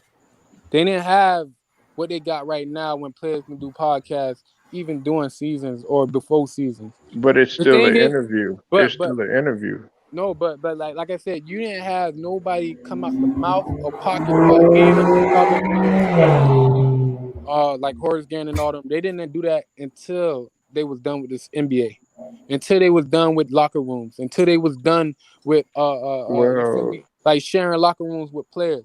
So you don't have to. But you got to understand what position. You got to understand what position that they were in, and what position that pretty much what was seen as the best player in the league was. You know what I'm saying? They're not trying to do anything to jeopardize that or jeopardize a situation. It's called being a professional. But when they're done playing and everything like that, then of course they have the right to say whatever they want to. Facts, I agree with that. But Kyle Lowry's still playing. If Kyle Lowry was retired, cool. Say all that shit. We will never know. Cool. Spill your beans. But dog, you went to another locker room and you still talking, and the man not even playing this year. 2 years later, come on, bro. 2 years later, and CJ McCollum wild for that one for even asking him that question. But it's not just CJ McCollum though. You gotta think about it too though. Wait, what? Melo has a podcast. They keep it 100 and honest on there, and so does JJ Redick. He has a podcast. They keep it 100 on there. Even on Russell Wilson's podcast, to a certain extent, they keep it 100 on there. And like I was saying, with All the Smoke, they keep it 100 on there. And Knuckleheads, they keep it 100 on there. People want to hear that. And you're a hooper. Sterling Young's a hooper. I presume Scrub Zero is too. I'm a hooper. I don't want to hear oh yeah, everything was fine and dandy. No, you want to hear the real. You want to hear, okay, look. I'm gonna keep it a buck. Keep it like I'm gonna keep it a buck with you, like I always been. What Drew Holiday did on JJ Redick podcast when he was talking about KD, said, "Yo, man, focus on the game, doing all that. He ain't say nothing else. He's just giving that man his credit for what he do and what he seen in front. When they were talking about Brooklyn, he played them, but that's it. You can do that. You can keep it a buck. As a hooper, I want to hear how the practice is. Is he really going 100%? Bum. I don't need to hear about he rubbing wrong with other people. If it's not about in practice, what the fuck I want to hear about? I'm a hooper, like you said. I'm into the hooping. When you talk about basketball, the other shit is drama. I don't like love and hip hop. I don't fuck with that shit. I hate that shit. I'm mad at fuck that they got a Miami version of that shit. Fuck. You know what I'm saying? Same here, bro. Same here. Even my mama too. She went off them on Facebook. And that shit embarrassing us. Trick Daddy, he just making us worse. Like in the South Florida, because everybody so, oh, yo, that's South Florida. That Trick Daddy. Nah, bro. It's too much publicity. but There's too much but it's cameras. not. But Niggas don't know how to have privacy. I don't look at it. I don't look at it like any type of love and hip hop type of thing. I look at it as, okay, me being inside of a locker room with real issues that go on from day to day that a lot of people don't really understand. And you have to be candid, because some of these people that are listening to these podcasts what our first time listeners have never picked up a ball in their life, have never been in the locker room, have never stepped foot on the floor, have never been amongst teammates, have never dealt with real issues that have went on. So they're stepping into our reality of what goes on. And I feel it, and I understand where he's coming from. The media looks at certain people, oh wow, like like they used to look at Jordan. Oh wow, sometimes I dream, man. But niggas will tell you straight up, man, that is not that. You better get the fuck out of here with that shit. He is not like that at all. That's just a prime example and stuff. So that's what a lot of people want to hear. And I know Young is feeling where I'm coming. I know Scrub is coming from. I know you definitely what is feeling where I'm coming from, because you were like, man, that can't be such and such. I know he don't act like that, man. What's the real on this motherfucker? Have you ever felt that way? Yeah. Yep. Yeah, but like, Yeah, I feel, yeah, definitely, yeah. But however, like I said, man, I prefer like how MJ did it. You put in the documentary, I can better watch 10 episodes of them hoes. I can better pick up this shit here, man. Like I said, you on a podcast, nigga. Hey, come on, bro. Keep that shit a buck. Keep that shit quiet. Keep that shit about Miami Heat. Keep about that, and just keep it moving, bro. All that other shit, ain't necessary. Shout out to Brooklyn Nets, man. We got loaded, man. Shout out to the Brooklyn Nets. Hey, I heard you the other night, Polo. Listen, bro. Listen. I respect. Like, I get what you're coming from with LaMarcus, bro. Listen, bro. I get that. He might be going to the Bulls. Who? LaMarcus. Nah, he signed he signed a 1 point. He signed 1 year, 2.6 mil. 2.6 mil, but the Bulls are looking at him now.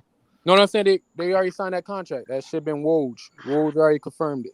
So. I understand that. I'm saying, like, the Bulls are still interested in him, though. Well, for next year, but we got him this year. No, he said that they might actually try to make a move for him. Like trade wise? Yeah. What? And then on top of that, I don't.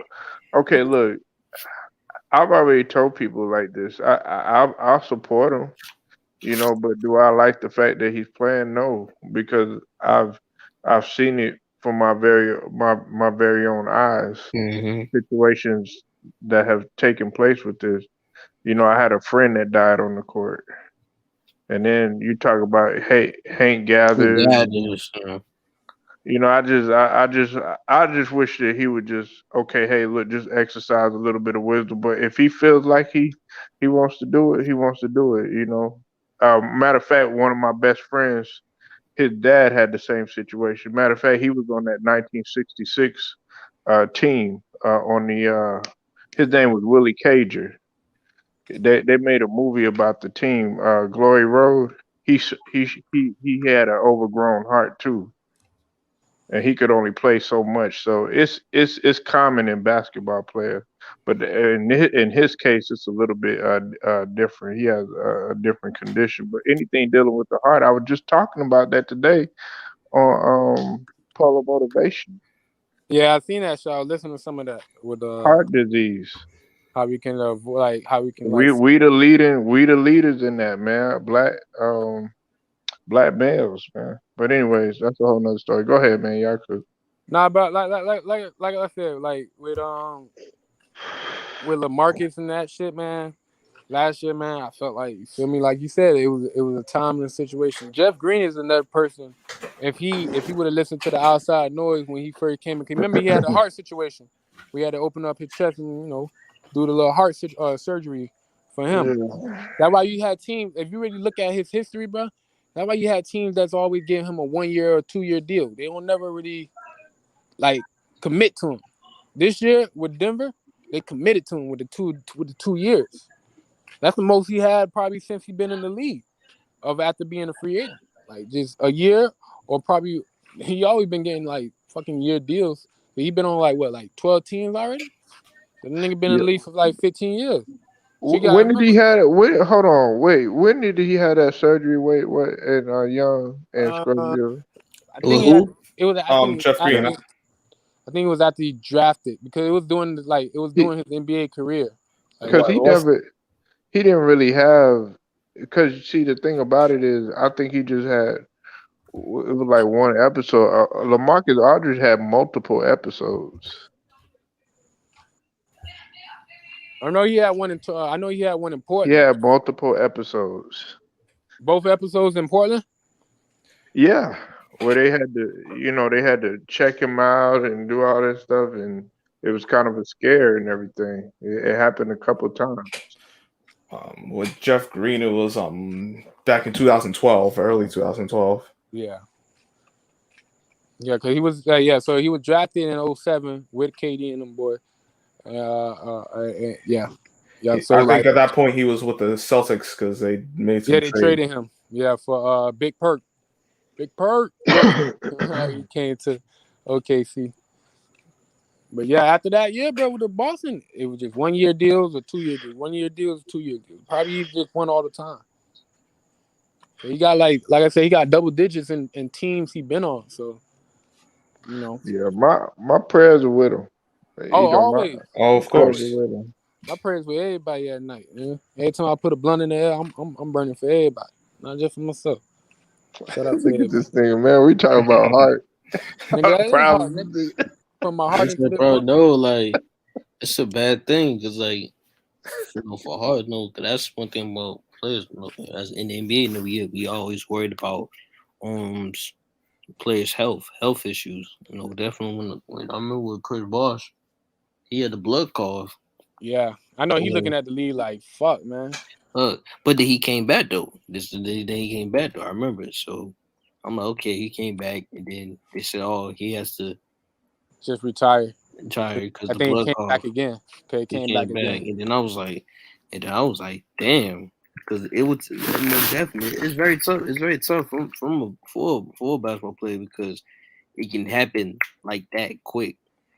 Like it can really affect your career of you trying to reach for a goal and definitely your livelihood.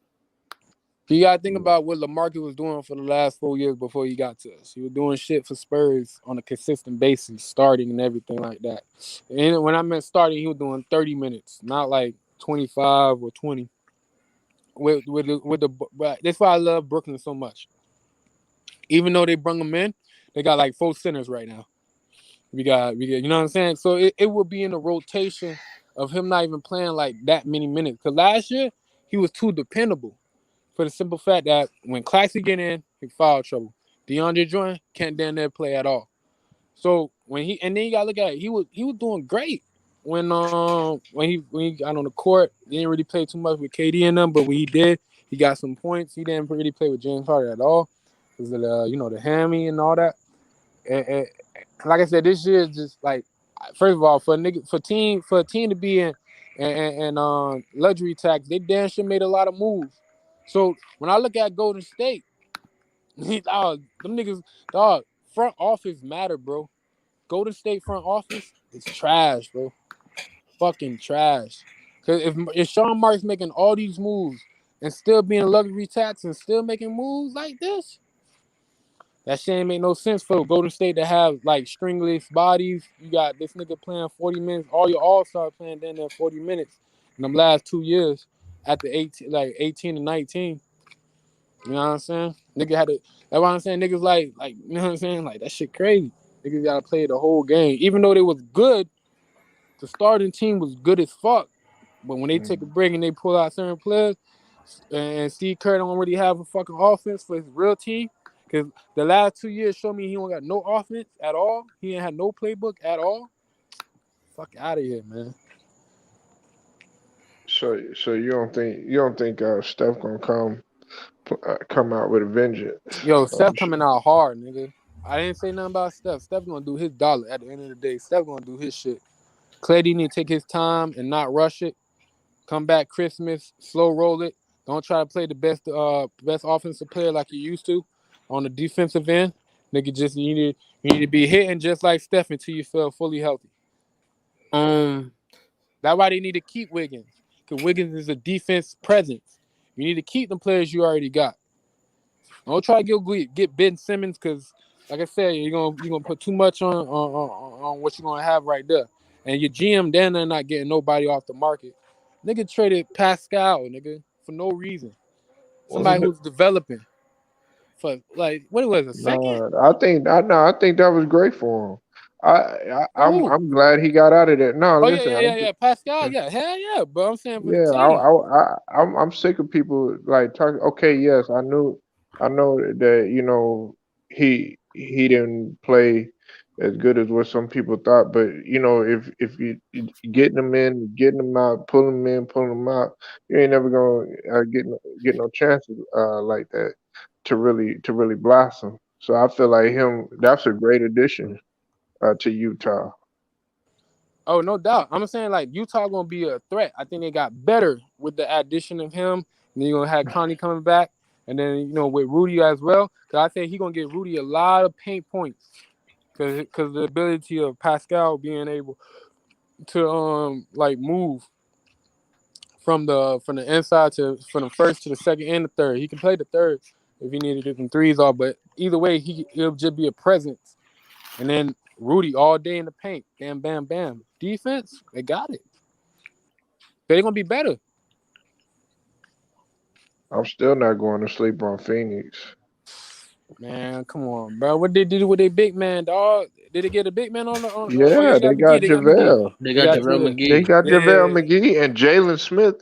Listen, man, Jalen Smith, man, you better look out for him. Watch when he evolves. The dude is still young.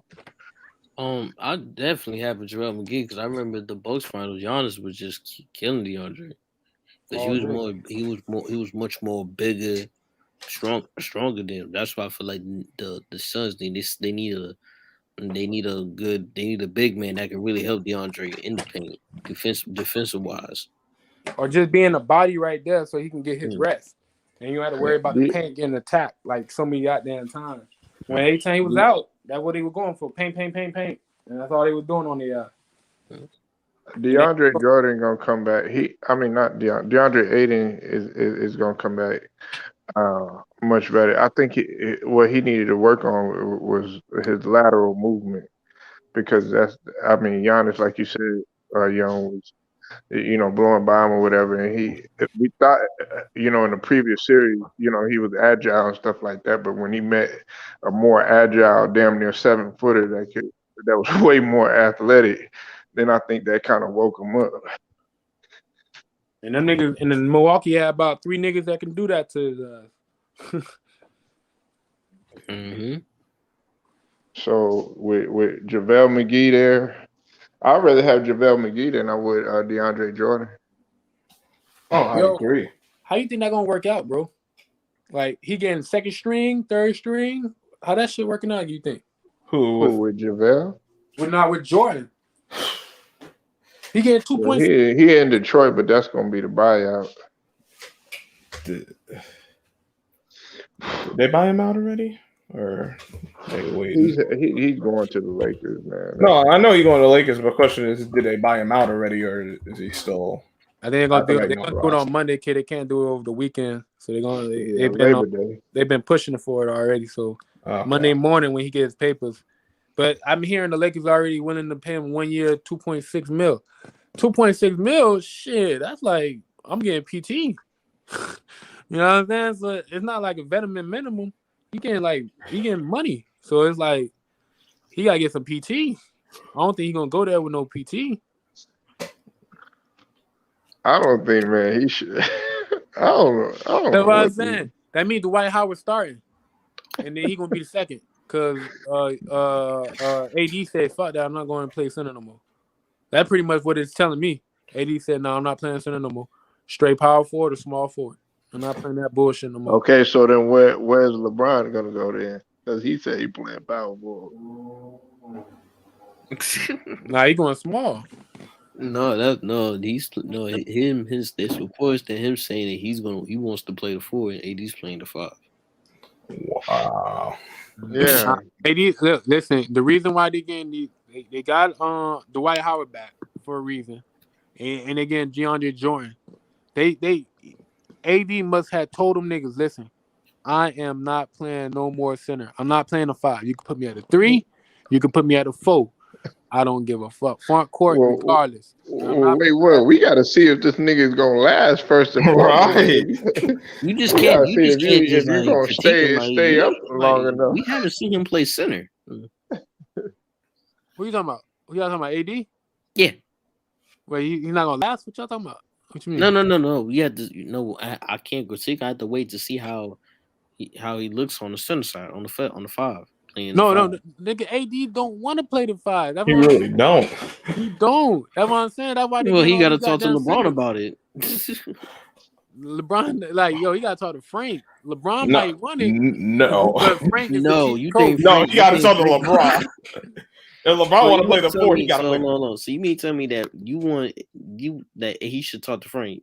You think Frank gonna talk to LeBron like, hey, AD wants to go to 4? You think Bron gonna accept that? Listen, LeBron gonna have to accept it, or AD not gonna play that 5. Like I said, he can play the 3, as in AD. You don't have to play the 4. If LeBron want to be so strong, hold on that 4th spot, go for it. I take the 3. Shit, he got some dribbling skills. He can take the 2. I won't put him at the 1. But to me, I think that he did. I think he wants to play the 4. I think for Melo, because Melo played for 3, so I think he want Melo to play for the 3. Oh, probably closing. Melo I ain't coming gonna off lie. the bench. Yeah, like Oh, I that know okay. something about probably Then closing then he lineup. should. Like probably closing lineup, I put AD. Probably it depends on who out there. You know what I'm saying? I don't think AD want to play center the whole game. No. If he got to play that 5, and then like you said, let's say AD, LeBron, Carmelo, Westbrook. Who's that 5th guy with him? You gotta get a shooter. So They They got got THT, Monk and they got Nunn. One of them might.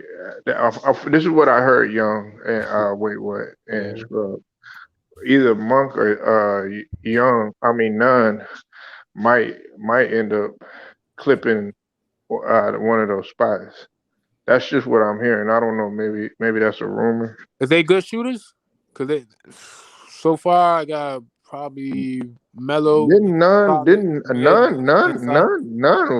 was nice as far as 3-point was concerned. Yeah. Then he probably gotta be the one because He like was I a said, bucket. I don't really see like everybody else on the team is a bucket, which is Melo, AD, and LeBron, and then Westbrook, he a bucket too. But I gotta make sure I have a sniper out there at least at that 3. You know what I'm saying? Because everybody else can get their shots off, but I need somebody to get that 3 off. You know But see, Russ, and this is gonna be the thing too. They gonna push the ball, especially with Russ. You ain't gonna have no. Ain't not gonna have no other choice but to play fast when they with Russ. And either way, because okay, when LeBron's in there, okay, he's not gonna push it as fast as Westbrook, but they kind of like similar in the fact that okay, they trying to get to the point real fast. So, and they said that they want to play fast this year. They said they want to play fast this year. We're gonna have to see how it works. And Rondo, with Rondo there, can't forget about Rondo neither. That's what I'm saying. They gotta have different. Go ahead, my bad, Scrub. You ain't been talking the whole time. Go ahead, man. Talk. It's all good. I was just gonna ask you, how good is their defense going to be? That's a good question. I mean, Who really their good defender? Oh damn, y'all niggas rolling. Y'all funny as fuck. Y'all boys I mean, laughing. like who Oh, really their good shit. defender? Anthony Davis. Ellington. Ellington. If he's healthy, AD. If he's healthy. Yeah, AD. Ellington. That's the only person I. Oh, Dwight Howard. Dwight They got Howard. Dwight Howard. They got Ariza. Defensively. I mean, Ariza's maybe not the Yeah, same as he yeah, they was. got a reason too. Yeah, Ariza can give you but something. he can keep up at least. He can do some with defense. Yeah, he can keep up with somebody. Kendrick Nunn, and Malik Monk. He's pretty solid in defense too. But Ellington, I think Ellington doesn't get enough credit for his defense. We know one guy who certainly won't play defense. LeBron. Hey, I ain't named no names, but Rondo? you ain't wrong. I'm just joking. No, it's true. Well, I thought it was Rondo. My bad. Shit, my bad. damn. Nah, I mean, Rondo, he Yeah, gonna what? try to do What? what he does, and then I don't know, man. Yeah, because they all up in age, pretty much the majority of them, and Man, everybody's gonna Rondo be quit. attacking them in the West. Rondo quit it on the Atlanta Hawks, man. That way he did shit on offense, he just fell away on defense. Like, man, I ain't really playing this shit. That boy had to get up out of that bit, man. He plays when necessary. But you heard what he said about Lou. He said he wasn't using him. Yo, right. what he said about Lou? Oh, okay, that what it was. Yeah, bro. Ty Lue got that same. I feel like Ty Lue got that. He got a little better because he was able to get to the playoffs with the Clippers. But he had that same stigma as Steve Kerr, bro. You had some great players with great IQ that know how to play the game. Basketball is not that like football where you got to run these plays. You have plays, but when them shits break down, you already thinking about IQ. You know what I'm saying? Like shit, what's the best move to go for? They don't got no Steve Kerr not in their ear like how the NFL got mics in the helmets. Like, yo, he's not doing none of that. You know what I'm saying?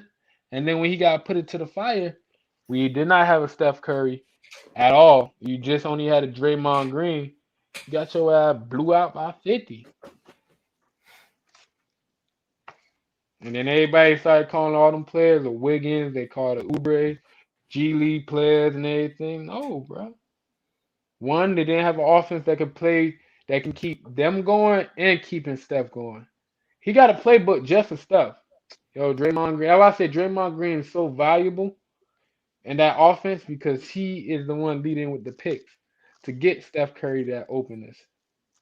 You didn't really see too much with Pascal.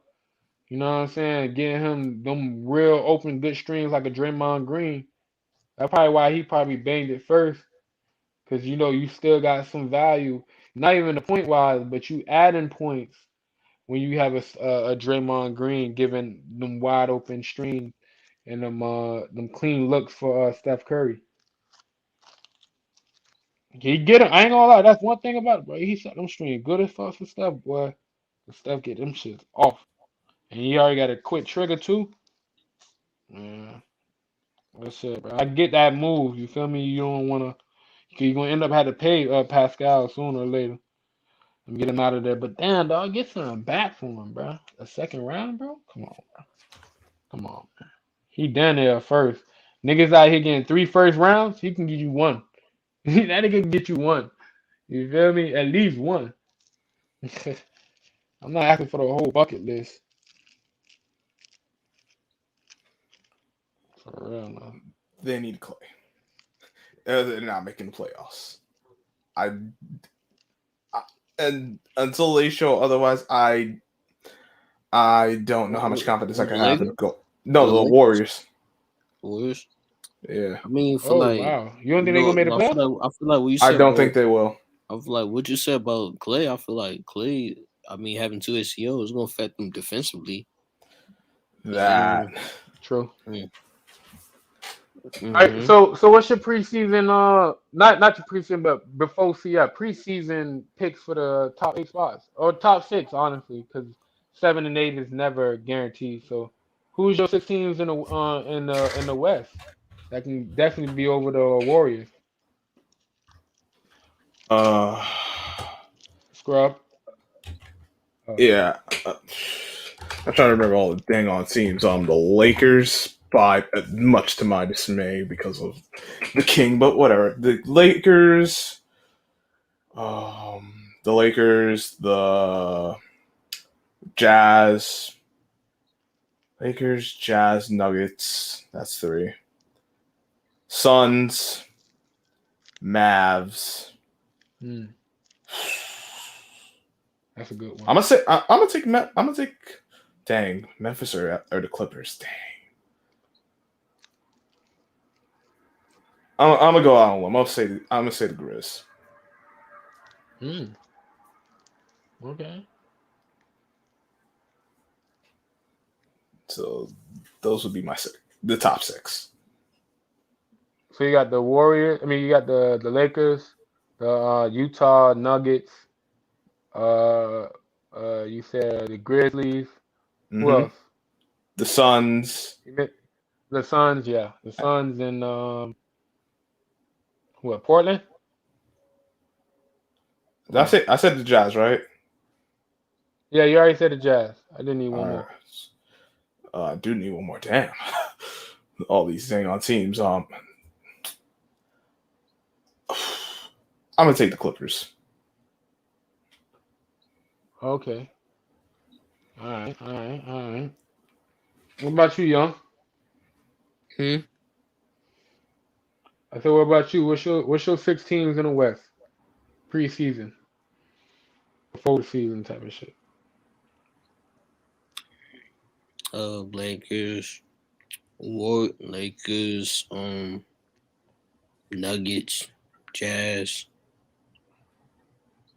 Clippers.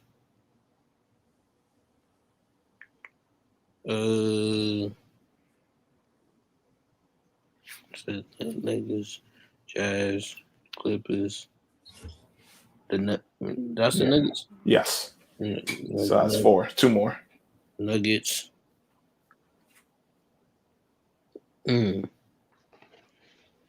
Trailblazers. You got Dallas. You got Portland. No. Okay, you got Portland in there. Okay. Dallas. I forgot. Thank you for saying Dallas. I forgot about Dallas. Sure. Phoenix. And that, yep, in Phoenix. That's good. For me, Polo, you got one? You got your 6, Polo? You set up?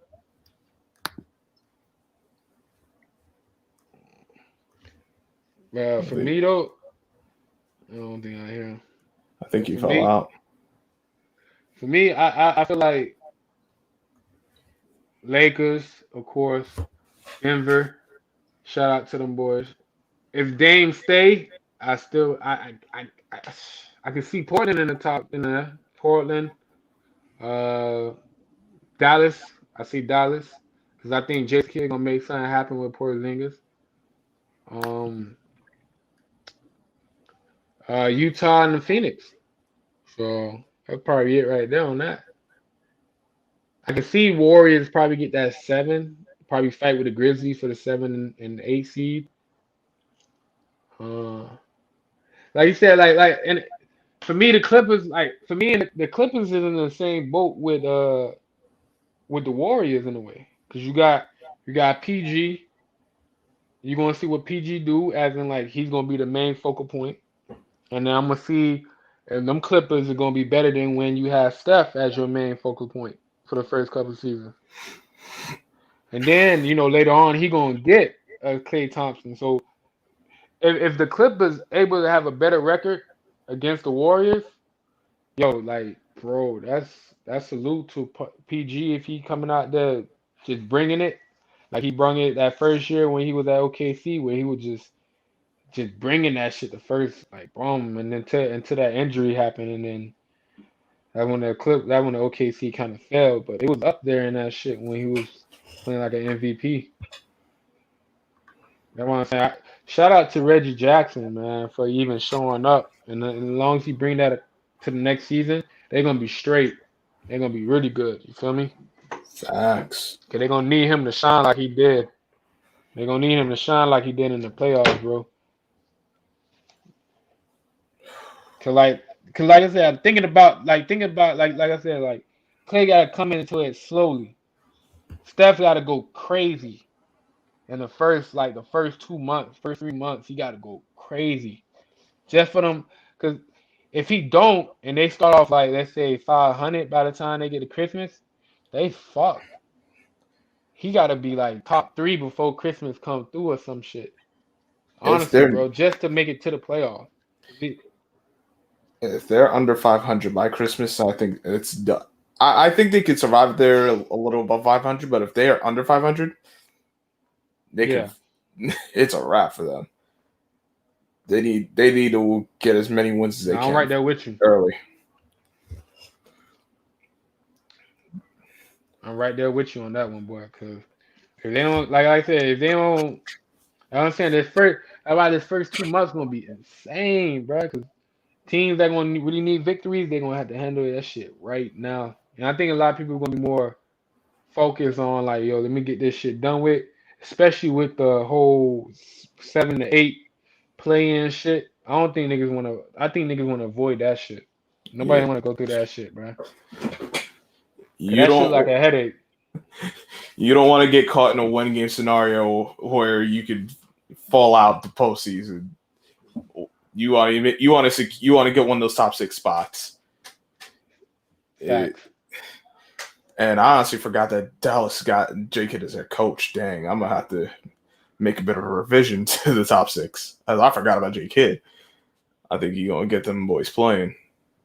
Yeah, man. You already know, man. Like I said, J Kidd is a point guard before anything. You see, like you seen that in New Jersey, you seen that in Dallas, you seen that every spot he touched, literally. Um, Yep. like I said, and then you got Luca, he's really like a forward, but he playing that guard position. He didn't really have that with Giannis, because Giannis was going through development.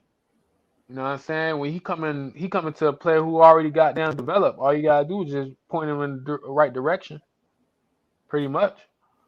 Like, hey, instead of you going for these 3 extra shots, try to get your man right here in the inside some paint. You know what I'm saying? I know you like to drive and you score it. Try to make them niggas make it more easier for you when you pass it off a couple of times. The niggas be like, all right, shit, you about to pass it to this big guy. Hey, that shit more easier. I think he gonna make the game come more smoother for Luca, who, like I said, Luca nasty dog. But he be going too hard sometimes. Like he be trying to do too much, and I don't want him. I really don't want him to fall in that James Harden 2.0 level. You know what I'm saying? Really, really don't. He gonna get his accolades, but he's not gonna get his like the necessary nutrients to continue playing that point if he want to continue playing that. True that. True that. What do you guys think about the East? Oof, man, that over there is insane right now, bro. I'm really looking forward to looking at the East right now. Truthfully, just because of first of all, I'm getting Indiana back. That's my dark horse from for this whole year. That's my dark horse. As in, they're gonna be in the top 6 because you getting TJ back. You getting Sabonis gonna be in there another year. You gonna work with him and TJ, and then you got Levert who gonna come into the actually come into training camp with a team focused like that. Yo, they're gonna be nice. Uh, I like Boston. They gonna like people sleeping on Boston right now because they ain't really do too much. But they getting everybody back healthy. They gonna get Brown back healthy. They got the pieces like they getting actual players that gonna play the proper position for them, as in who they pick up in the free agency list. Like just plug in guys. You gonna really get back to Tatum.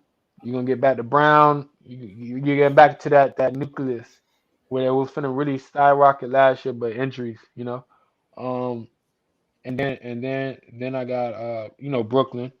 They doing crazy shit on the off season. I mean loading up 16 players before training camp. Wow, we got a lot of bodies in that bitch. So they really trying to like they doing some shit. You got Miami doing that, And then like, cause you got remember they still got Victor. You know what I'm saying? Like they still got like right. Victor did it Yeah, like yeah. So but he coming back too. So it's like you got Vic, Jimmy, Bam, Kyle. You got some PJ. You got some players, man. You know, and you already know Vic gonna come out and he gonna try to do what he can. So you know he can try and get that money next year. So you already gonna. I don't know how they're gonna play out, which in like how they gonna uh control who starts and who not, all that. But that's a team already. Milwaukee, defending champs. You got to put them in the and Chicago. They building something. And then you got Atlanta and New York. It's just so many fucking teams, right? That shit crazy. Like it's not like the West. It's like the West flip flop. Like the West is the new East and the East is the new West. Truthfully.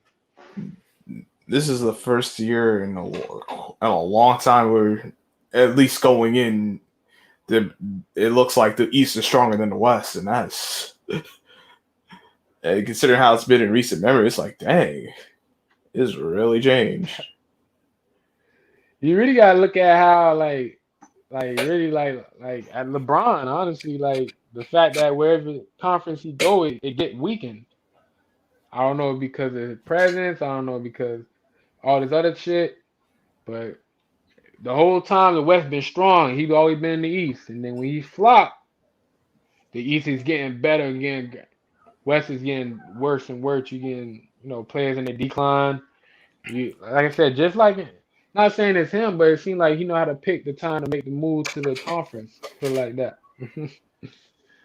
Like for real, for real.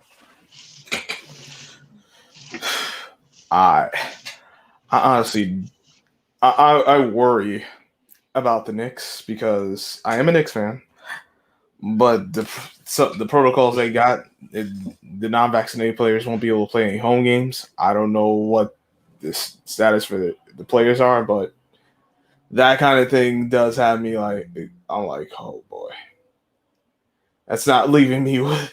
Yeah, yeah. I ain't gonna lie, you're right, because they got a lot of strong personalities on that team. So you know who's gonna be willing to get in and who really not to get it. That shit, man. Yeah, you're right. You're right. They're gonna be interesting. But I like y'all pickups though.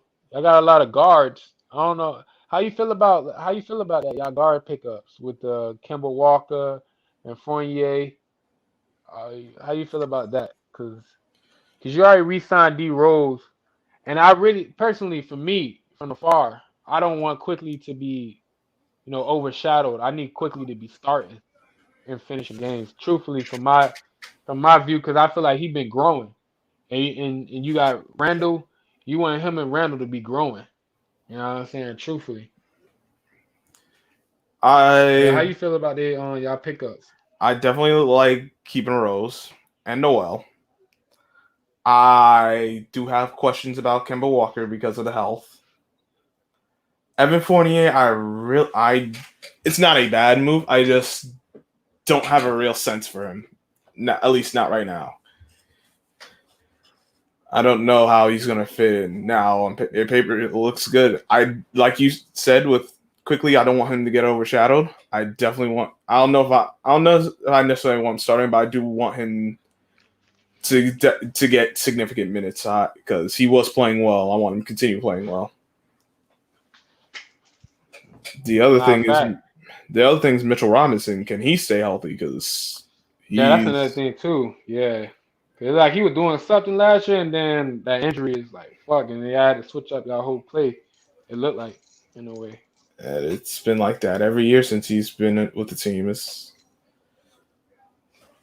And this is his last year of his rookie deal. Hmm. It, I'm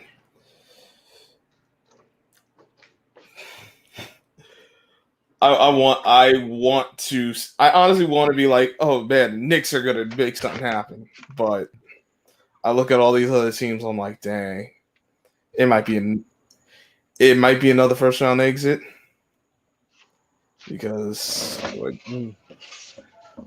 Obviously, health is a factor, but I'm like, the Knicks, even with their acquisitions, they're still not better than the Sixers. They're not better than Brooklyn. They're not better than the Bucks. I don't even know if they're better than the Hawks because the Hawks gave them that work this past postseason.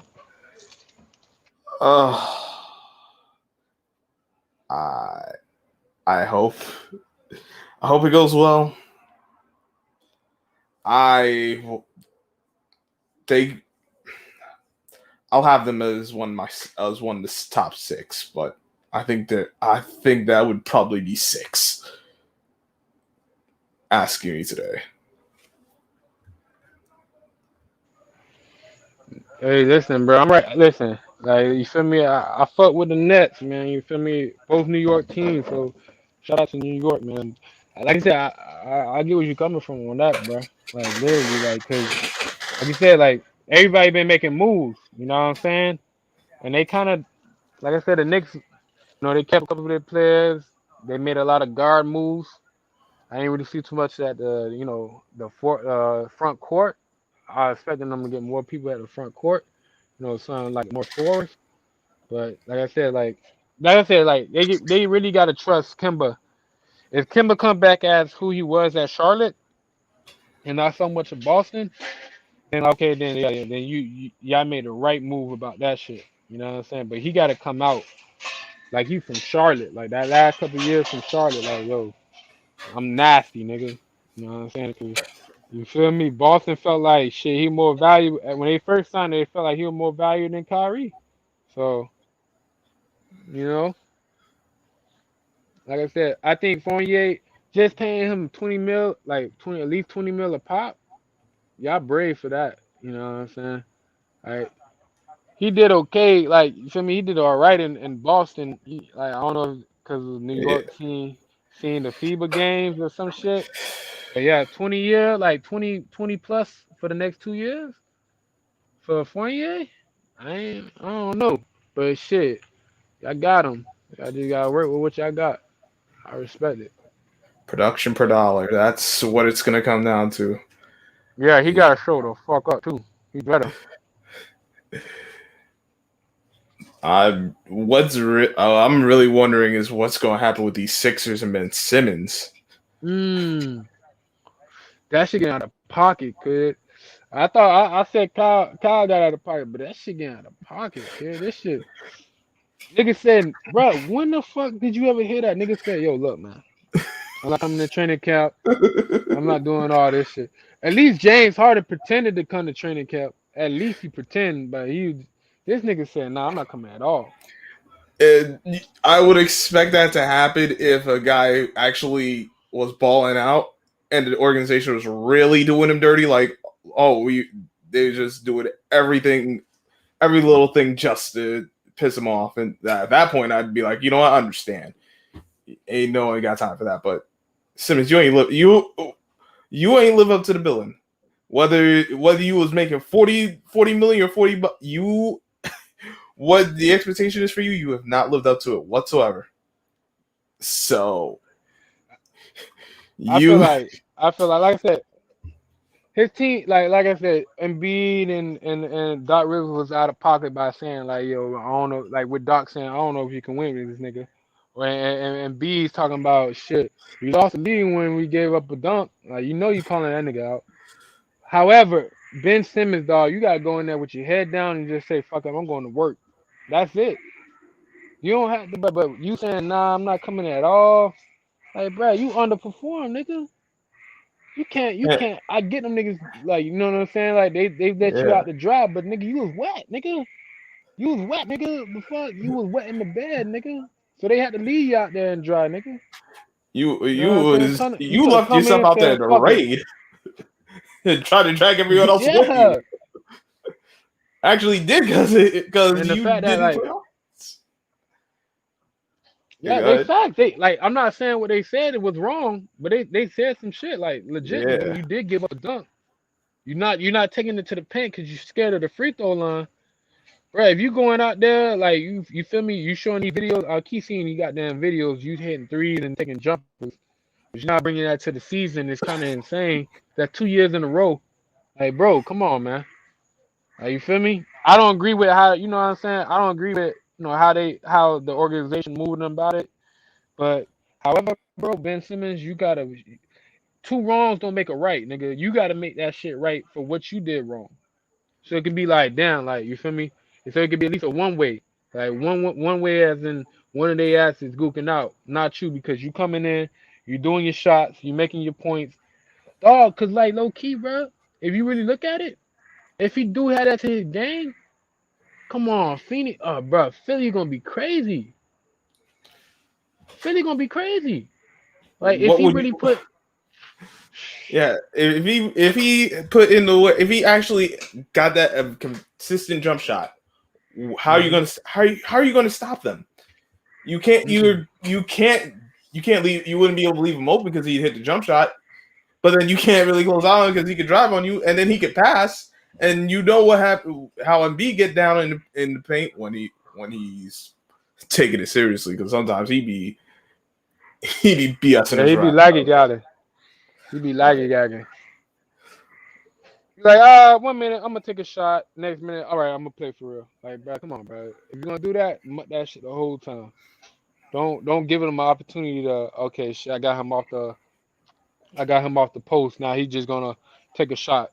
Nah, nigga, keep punishing them niggas until they stop you. You know what I'm saying? But like you said, bro, bro, you got Tobias Harris on the low key who's low key a 40, 50, 90 guy. So you know what I'm saying? You got Danny Green. You got like I said, you don't even need like bro, you can do a baby step. Just knock down your free throws. That's all I'm asking.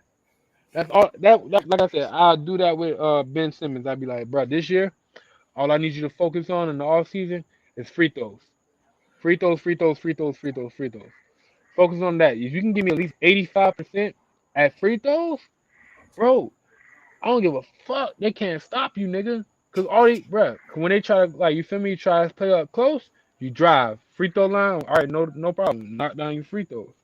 That's At it. this at this point You know from what I'm him, I'd saying? take 70% because he's just been so awful. But I can't even say give me the Yeah, free throw facts. percentage because you're not even willing to take shots anymore. You are literally running away from shot attempts. How can I tell? What am I supposed to do with that? And how the heck are you supposed to build your value and get yourself out of? How they first of all, I don't know why Philly thinks they could get all that much for Ben Simmons when he ain't even playing the way he's lowering his own value. And then because he's lowering his own value, and then he's Right. saying he ain't gonna show up, you just making it worse. Mind you, he got 4 years on that contract left. So it's Oh like, my! bro, you ain't going nowhere. So you just gonna get fined. You finna get fined and lose bread. You And then gonna wherever end team up you go to, you still off that bread. You still off that bread. Nobody gonna recoup that for you. So it's like, bro, you doing dumb shit. You doing dumb shit. Real talk. you gonna end Rich up giving Paul, all that get your money man back. together, bro. Rich Paul, yeah. See, because Rich Paul is trying to get all his guys out of there. Yeah. That ain't gonna fly either. If Man, that the nigga's going Cavs to training actually, camp. I promise you, bro. I He if gonna the go to training camp, bro. Cause like, look, I see what Rich Paul doing right now. He doing it. He's saying it right now, but training camp is nowhere near until like 3 weeks from now. So he gonna try to get them to get spooked and try to do everything in the next 3 weeks. If Daryl Morey hold his shit, if Daryl Morey hold his cojones down, they'd be straight. They just find his ass. He just give up that bread like a dummy, cause that money not gonna come back regardless of where he go. You just sacrificing money for no reason. Go in there, put your head down, show that you can play. Don't you have to be friendly with these niggas? Yo, what's good, y'all boys? Do what Kawhi did. yeah, just Just come in, handle your biz, and get the fuck out. like come in, make your greetings, do the work, go Yeah, and go home. that's Call it a it. day. Keep it simple. You over here losing money for no reason. Cause that money you can say y'all gonna lose money, but think about it in the aspect of okay, you just losing money for the fuck of it. That money you could lose the money for just the fuck of it. You could have put that into the charity that you've been doing this whole time. You could put that in the neighborhoods. You could have been doing something eco-friendly. You ain't have to put it into people. You can put it into everything else. You just wasting bread for You goofy can shit. You can just get another Ferrari. Get another like, Ferrari. Because you're going to bro, practice with your head down. That's it. Do your drills. Get the fuck out of there. Like, that's it. like Damn, dog. we just And then, you know what's so crazy? Philadelphia gave him that max too, bro. Knowing that this nigga's not working on his shot. So that's crazy. That you're not even gonna do it for the team. They gave you a max when they knew you ain't working on your shot. you ain't gonna do it Come for the team. on, You ain't even man. gonna do it for yourself. I mean, Dog, that's the I'm crazy. mad you ain't doing it for the team. I'm more mad you ain't doing it for yourself. That's Fact. what bugs me out. Like, bro, have some pride. Take some damn, like, nah, y'all ain't gonna be saying this about me. Y'all can say whatever you want, but y'all ain't gonna say I ain't show up. Y'all ain't gonna say I ain't do my job.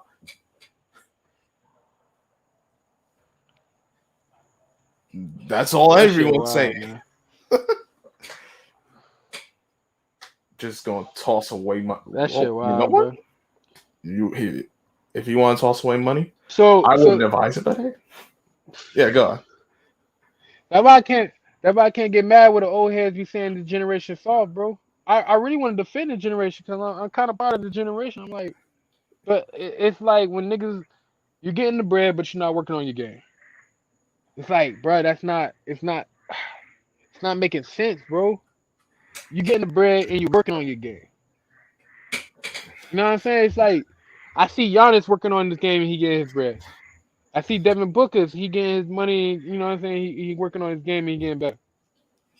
But it's like, damn, dog, Ben Simmons, bro, you got your bread before they even say, yo, create a shot. Nigga, like what? They did that because the your offense, like I guess penetration wise, as in like creating offense, Yeah, but your defense. Like that's one thing about him, like bro, his defense on trill, for real, for real. I just ask you to knock down free throws, and you'll be damn near the best player in the league, bro. Not even your jump shot. I'm not even asking for that. I wait till the next max deal to ask for that deal. You know what I'm saying? If I'm Philly, the niggas already gave you bread when you only present and you only gave them defense. That's crazy. only giving them defense, and you not even willing to take shot attempts. Not even just the jump shot. You're not willing to take the layups or the dunks. I remember looking at a parody Disrespectful. video. I remember looking at a parody video a few months back, and this was like, this very doctor was like, Ben, are you scared? Who is scaring you on the Hawks? Is it Kalinari?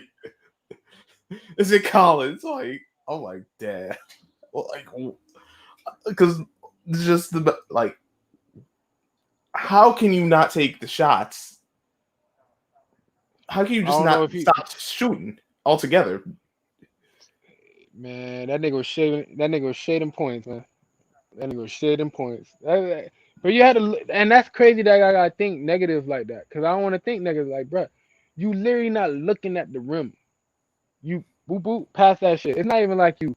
All right, I'm gonna pretend I'm going for a shot, but I'm really gonna pass it. No, you nah. I'm focused on finding somebody who want this ball. Like, bruh, even though you open, cause you, he could take them niggas, bro. Them look, bro. He playing the guard position, knowing he got down 6'8". Come on, come on, bro. Come on, bro. They can't You can guard take you. these niggas every. You can take that shit every time. And then if you want to be fucking, if you want to fuck with them boys, you just throw that shit at Embiid all day. Yo, I'm going in the paint. Hey, I'm gonna throw that shit at you. All right, for sure. Cause nobody physically can jump up and stop the ball in front of Embiid. I haven't seen nobody yet. Probably a Giannis, but I haven't seen nobody legitly get in front of Embiid and say, "Nah, I'm gonna deny you this ball." Hell no.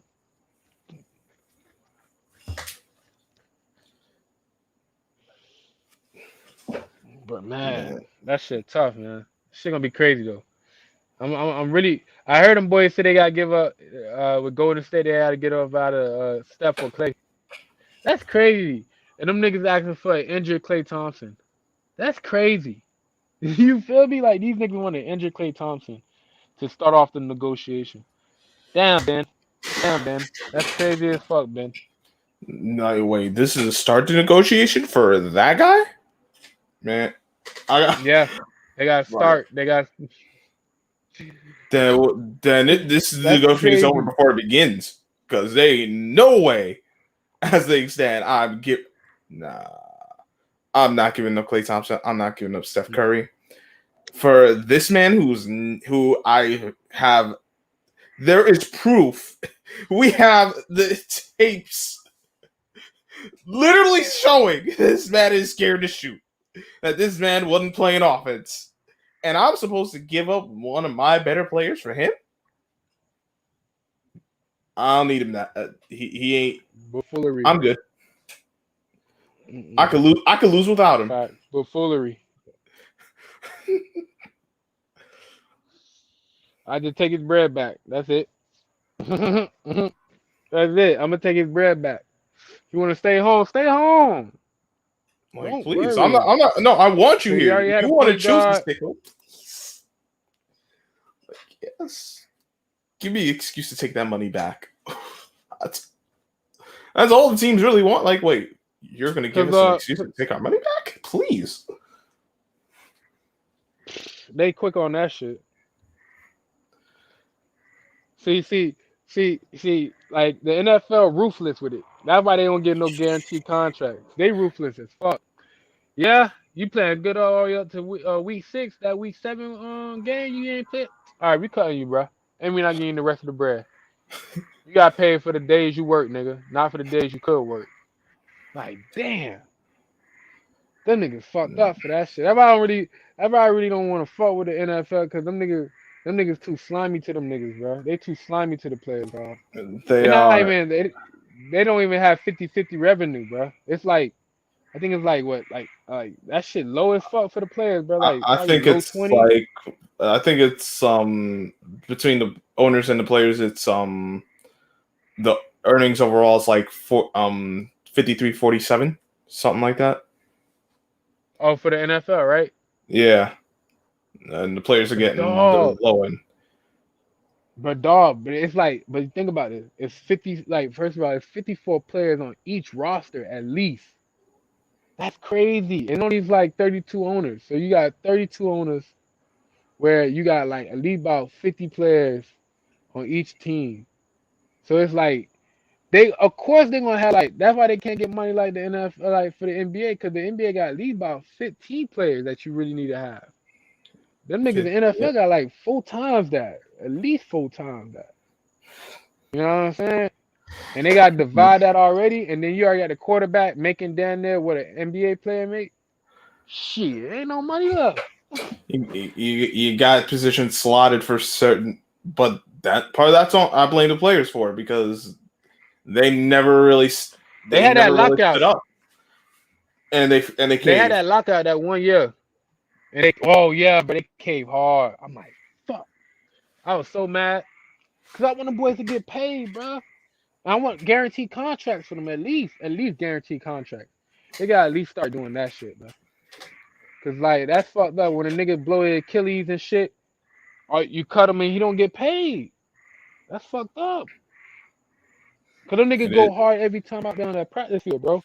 Cause NFL, when it comes to that football shit, I played football for like 2 years in high school, bro. Bruh, summer, bruh, spring, bruh, coach. If you want a spot, you gotta be out there spring. Not even summertime, niggas. You want a spot on the team to start, you gotta be out there spring. So you doing a whole spring, and you doing summer, and you doing the fall, cause that's when the season is. Mm-hmm. Like, bro, and you leading into winter. You gotta remember that's when the championships and all that in the winter. So it's like, bro, you gotta do football 24/7. And these niggas doing cuts, everything on a dime. That's straining your fucking bones. That's straining your muscle. So I'm not saying, especially now, like that's why you seen like I seen like what 4 players in the NFL already torn their Achilles in practice. Not even the game, bro. And they added more games in the regular season, which is crazy. Like, Every other come league's trying to on, bro. shorten games. They the only league that's trying to put more on. But they about player safety, man. The amount of things I could say about the NFL. That shit crazy, bro. That's what I'm saying. Like them boys, like I think they got I think that shit coming up soon. Like another negotiation with the players and the owners. If they don't get guaranteed contracts and that shit, Well, that's why I it's don't want to an, support it, bro. Cause like I'm just feeding the owners like that. It's so crazy because the owners just getting fatter and fatter and fatter. well, they Like signed another 10-year CBA, and for the life of me, I don't know why the heck the NFL has agreed to a 10-year CBA. Most places got to go 3 or 5. They go 10 years bro, to be. they so funny, dog. Cause they be like, yo, we gonna take all that bread. Like fuck that shit, nigga. We gonna take guaranteed bread all the time, and that's like they getting like what 2 or 3, 5. They get like what $5 a year now.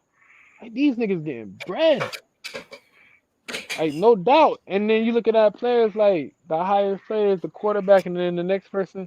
Well, you know we gotta pay our quarterback, but damn though, but your defense really doing that shit. You know what I'm saying? That's why I was talking about with the Josh Allen, bro. Like yeah, you got that. I'd rather wait one more year to pay that nigga just to see like you know what I'm saying, pay these other niggas right quick, just to see what's good. You know what I'm saying? Like I'm gonna have to pay him regardless. What an extra few more mils gonna do compared to like let me get these niggas right here, which is like that's why Seattle was so good until like you feel me, they started paying and once they started paying Russ, that defense declined. Plus, I ain't gonna lie, ever since that dumbass play with Marshawn Lynch, that shit started fucking up. But they supposed to be back Oh. to back champs. They fucked up on that, bro. Even if And you they know it's hard as lost, fuck. if they had lost going with their strength, I don't think it wouldn't have went as crazy as it did. It wasn't even like it was fourth down. And it's like, you know what? One or the other, and whatever happens, happens. It was second down, Hmm. and there were better options as far as play calls than that. If you wanted to pass, there were Bro, other calls you could have made. You went with an inside breaking route, and you get picked off. It's game over. Now everybody look at you like you out your goddamn mind. Which at that point I thought he was, but but, but what's even more crazier, bro? Is that the fact that like keep it 100, bro. Russell Wilson could have changed that play. We do that shit matter all the time. Like you feel me? Call an audible. Like yo, run up, bro. Just run that shit up. Fuck that. Hey, I know Coach said we got passes, but y'all boys push hard as fuck. Marshawn, I love you, and I want this championship. You knew this man, cause the man been leading y'all up to that shit the whole time. all right. Well, Like, I rather be cool as fuck. I'd rather be cool as fuck with my teammates forever, and be mad at let my coach be mad at me a couple times. I don't give a fuck, coach. I'm sorry, but coach, you seen that play. We champions for that. I'm sorry, coach. That pass like was dumb as fuck, coach. I'm sorry. coach, I took a look at that defense. I saw something different. I'm like, we got a better play than this. I went with that play because at the end of the day, we the ones out here, Bro, not y'all. thank you, bro. Yo, oh my God, when he told when Russell said, "Yo, coach want me to run the play," like, bro, stop. You hit a robot mode on me, bro. You feel me? You hit a robot mode on me. Like, bro, moments like that is defined, bro. And he had a moment to define that shit. Yeah, you got your bread. That's probably what it was. You gonna get your Bro, bread. he wanted to get Yeah, his he got his bread, but bread. you look at That's his it though. personality. That's well, at least at the time, that's the kind of guy he was. He's the company guy. Yeah. So, third-year player as well. I'm not surprised. I thought there was better. If you're really still wanting to pass, there were better plays to call from that because you had the clock stop. It wasn't like you had to just call a play right away. Even a nervous player who ever like wanted to be on point, I guarantee that even a nervous player would have made a difference. He would have been like, all right, this is too much. Marshawn, you ready? I just saw you get the first down. No kizzy. I just seen you like 2 plays ago got this first down. Yes, the first down that you went for on a run, you slipped up, and that's why you fell because it was a slip up. He slipped. He Mm-hmm. should have gave that shit right back to him, bro. It wasn't like you feel me. He got that like they ate up that shit. No, nigga, he slipped in that situation. That's it. And then you like 4 yards away, 4 or 5 yards away. I'm You on get second to down. you Come you on, get like bro. 4 or 5 yards, gets a second down to the 1 yard line. Come on. Come You got all on, kinds of man. different plays that you could call. That pass I know wasn't it's, necessary, bro. but if you're gonna pass, there's safer passes. You can throw the Facts. fade. Either my guy gets Oh, it the or no one will gets it. out. The speed out. I'll throw that side. Oh, I don't see it. I'll just toss it out the back of the end zone. You know what? I could play fake it because they might expect run. Let me use the play action roll out. If no one's contained, I could run in. If they make a mistake, I could throw for a TD. If worst case they block it all up, I still could throw it away, get to third down. Quarterback boot. Remember that shit? Yep. Quarterback boot. That's it. You could have done. You could have done that. Oop. Pump fake. There you go. I'm going right here. Touchdown. What the fuck, bro? That shit threw me, bro. That was sickening, bro. Throw a slant. That was sickening, bro. And the Pats were ready for And it. then, bro, shout out to Malcolm Butler for that. I know they say, yeah, he popped that shit out, but still, bro. Nigga, even he said he couldn't believe it. I couldn't even believe it. Nobody on the Patriots could believe that bullshit they pull. Cause you got a hungry ass beast mode. That's the reason for his name, beast mode. You give it to him regardless who out there. He gonna smack anybody. You know he played the hardest too, bro. Yeah, it And was you lost his Arizona. respect. Like, bro, you fucked up. Like, you really lost his respect, bro. You lost So now you made respect your to team the look defense crazy. too. Like it was Arizona. Oh The yeah, Patriots bro. had lost there before. You got another amazing catch play. You could have really put them out of their misery. I don't, but but no. And that's not to take anything away from the Patriots because they did what they were supposed to do. Ate their ass. Oh, fact. But Brady gonna do what he gonna do. Fuck that. Okay. Pete Carroll just lost his goddamn mind. I will. And he's still the coach there, which is crazy. He's still the coach. Especially with all the chaos that's been going on between him and Rupp. I was like, so y'all really gonna stick with this? All right. Okay. Character, dog. The NFL is full of characters. That's why Mickey Mouse production. That's why I'm amazed that Green Bay and Aaron Rodgers are actually they're sticking it out right now. I honestly thought they was gonna move off Aaron Rodgers. Nah, if he never won that MVP, they would have done that. But dog, they were gonna look so bad because you just lost the MVP who just won it, like not even 2 years ago, just now. Yep, he like, you know what I'm saying? So they would have looked really stupid. That's why they was like, yo, bro, look, bro, we're gonna let you free after this shit, bro. We don't give a fuck, bro. Come on, bro, just come back this shit, bro. We look stupid as fuck. We let you go right now, bro. And nobody gonna come here. We're gonna look really dumb. Hey, bro. Like, for real, bro. So they had to make that move, bro. Like, and then Aaron, he seemed so like, all right, bro, no press. All right, I'll do it. Fuck it. You know what I'm saying? He don't look like if he was an asshole, oh, bro, that would have been beautiful. It would been beautiful TV because they would really look dumb then. Like, damn, he ain't coming back. We don't want to take this money away from him. They probably gave him some more bread on the table. I bet that. Like, yeah, just come back, bro. We want you some more bread. I wouldn't be surprised. Either way, if they did it, I wouldn't be surprised. If they didn't, I wouldn't be surprised. But I'll be surprised if they didn't do that. I'd be like, what the fuck? But I better pay that nigga whatever it is, bro. I still don't think they're gonna get to the Super Bowl. I still don't see the Pack getting to the Super Bowl. Oh nah. That's a crazy thing. I'm like, I still don't see it.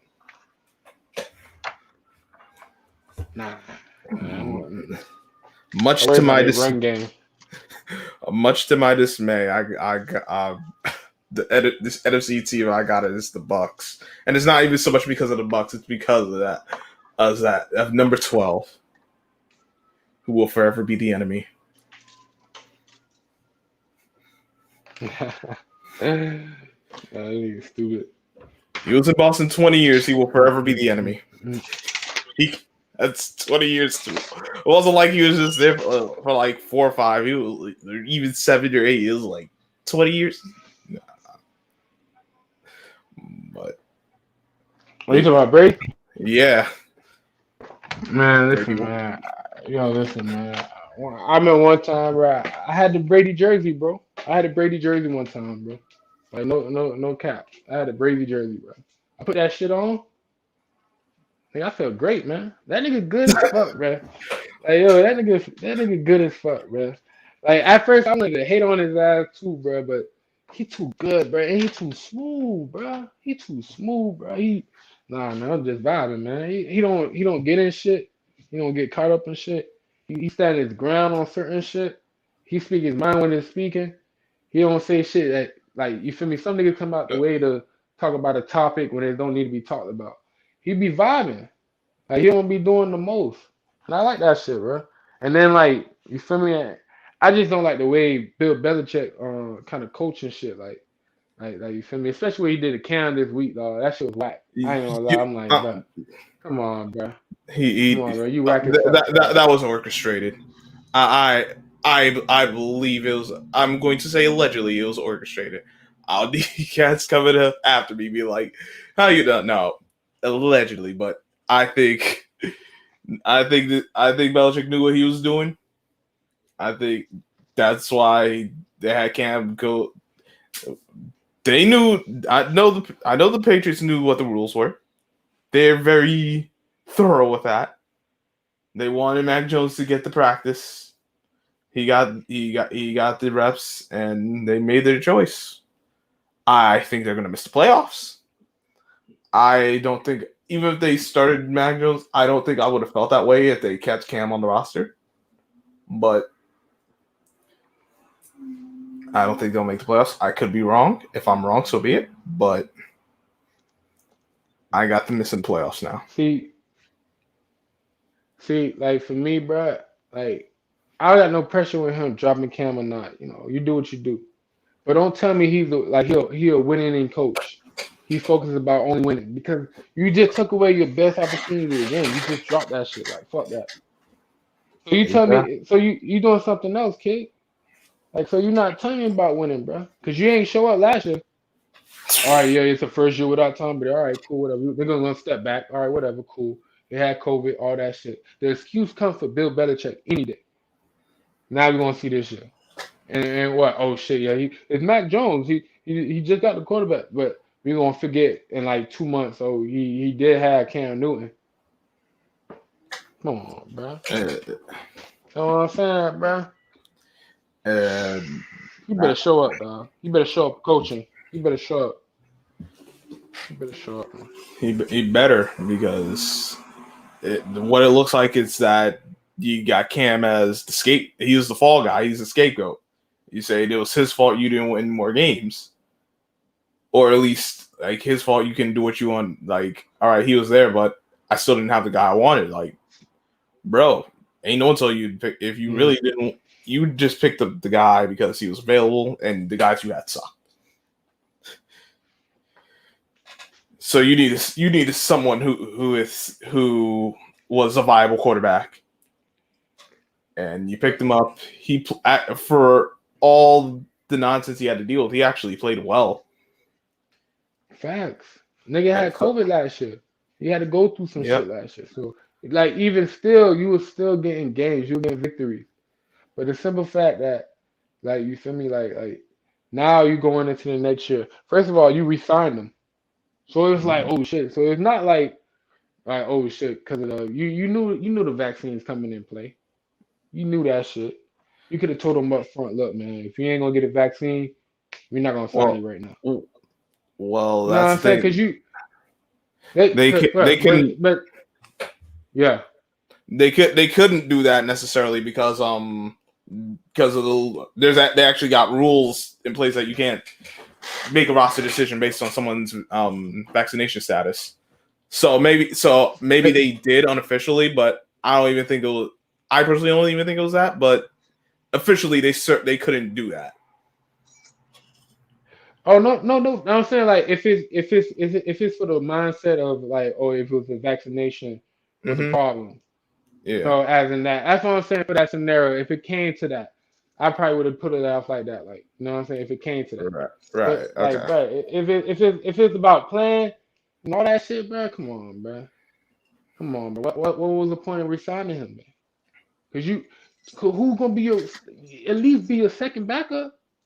You don't even got a backup. The next guy is some dude unknown and not ready. Brian Hoyer. That's the backup.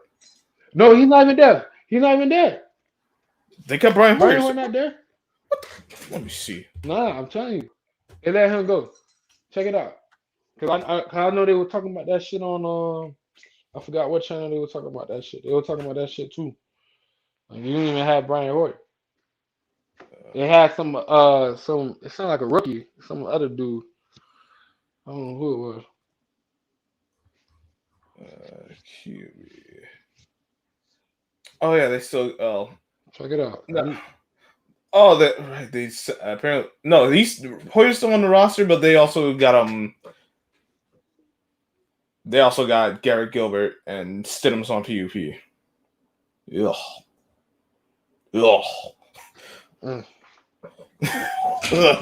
You can't do nothing with that. They sound like they don't get no reps in practice. I mean, I'm not wishing bad on Mac Jones. I hope he has a successful career. But he gonna have to show because I don't see it. I just feel like he need to be in a situation like how Sam Darnold going through a situation where he can take losses, but he's still developing. With Bill Belichick, niggas gonna look at you like, oh, you're the problem if you're not winning for Bill. They're gonna be blaming him, and they're gonna think his development need to be microwaved compared to letting it be actually cooked. Because a lot of times some of these players need to be cooked, not microwaved. Because sometimes that shit not good in the microwave. That shit ass.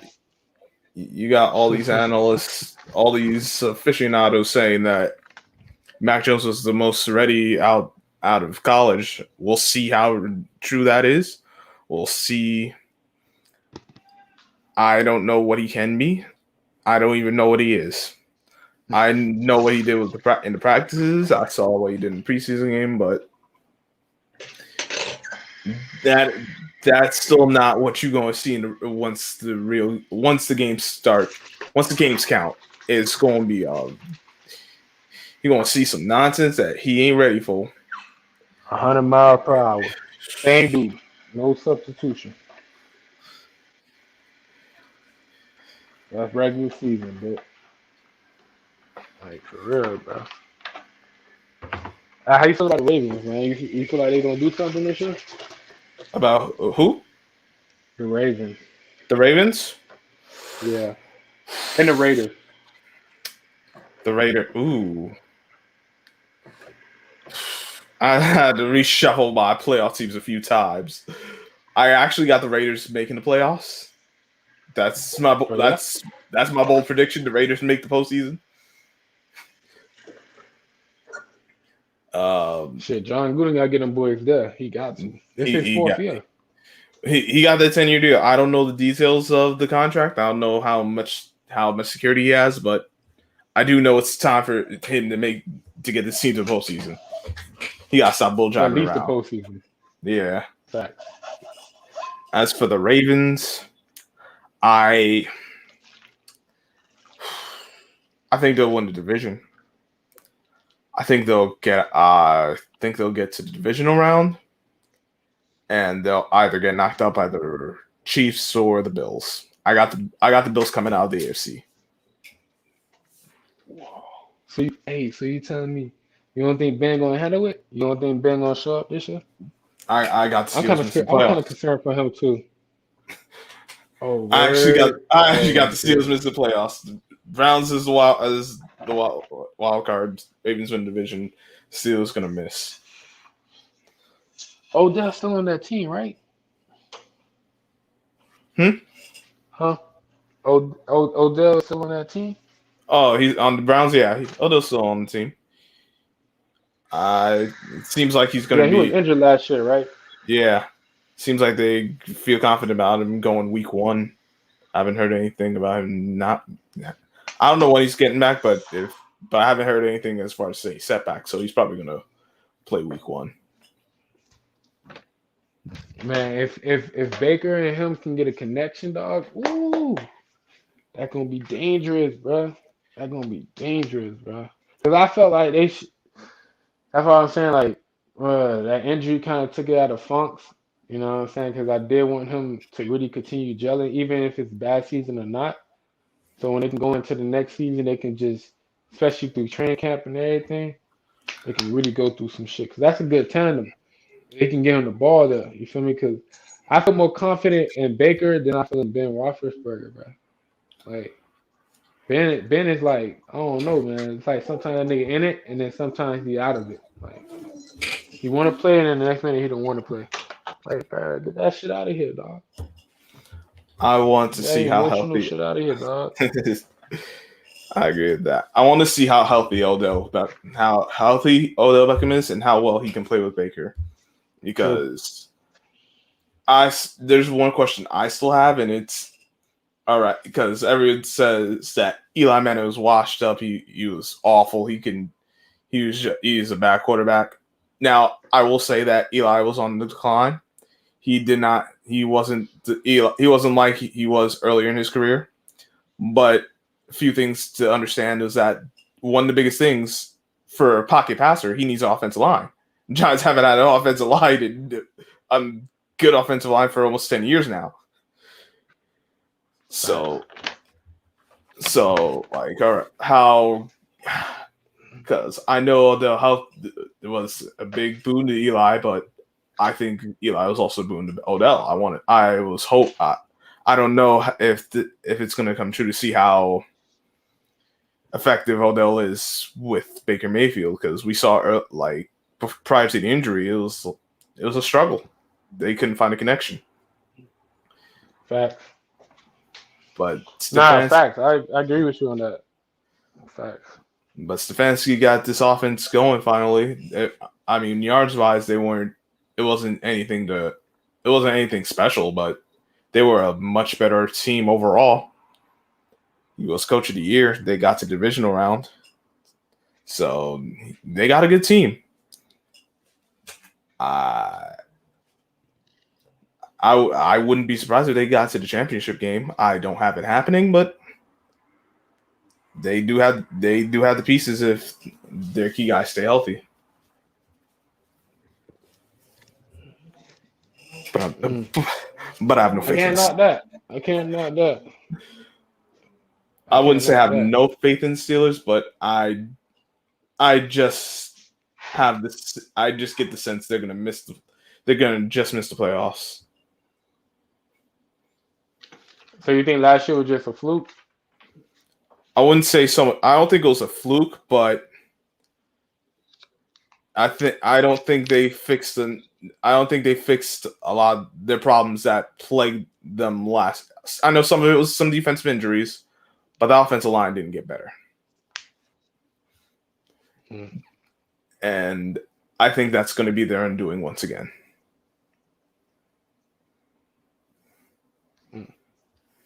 Yeah, and I thought they were gonna move on from Roethlisberger and just really try to hone into somebody probably in the free agent or go into the draft already to grab a future quarterback by now. And somebody who can give you more. Not saying be more mobile, but just be able to be a little more quicker on your feet. You know what I'm saying? Because like, you got Juju out here doing these crate challenges, which is insane. Hey, bro, what the fuck, bro? That shit is the dumbest shit I ever seen people do, bro. When I first saw it, I'm like, y'all can't be. When I saw, I'm like, this is what they really doing?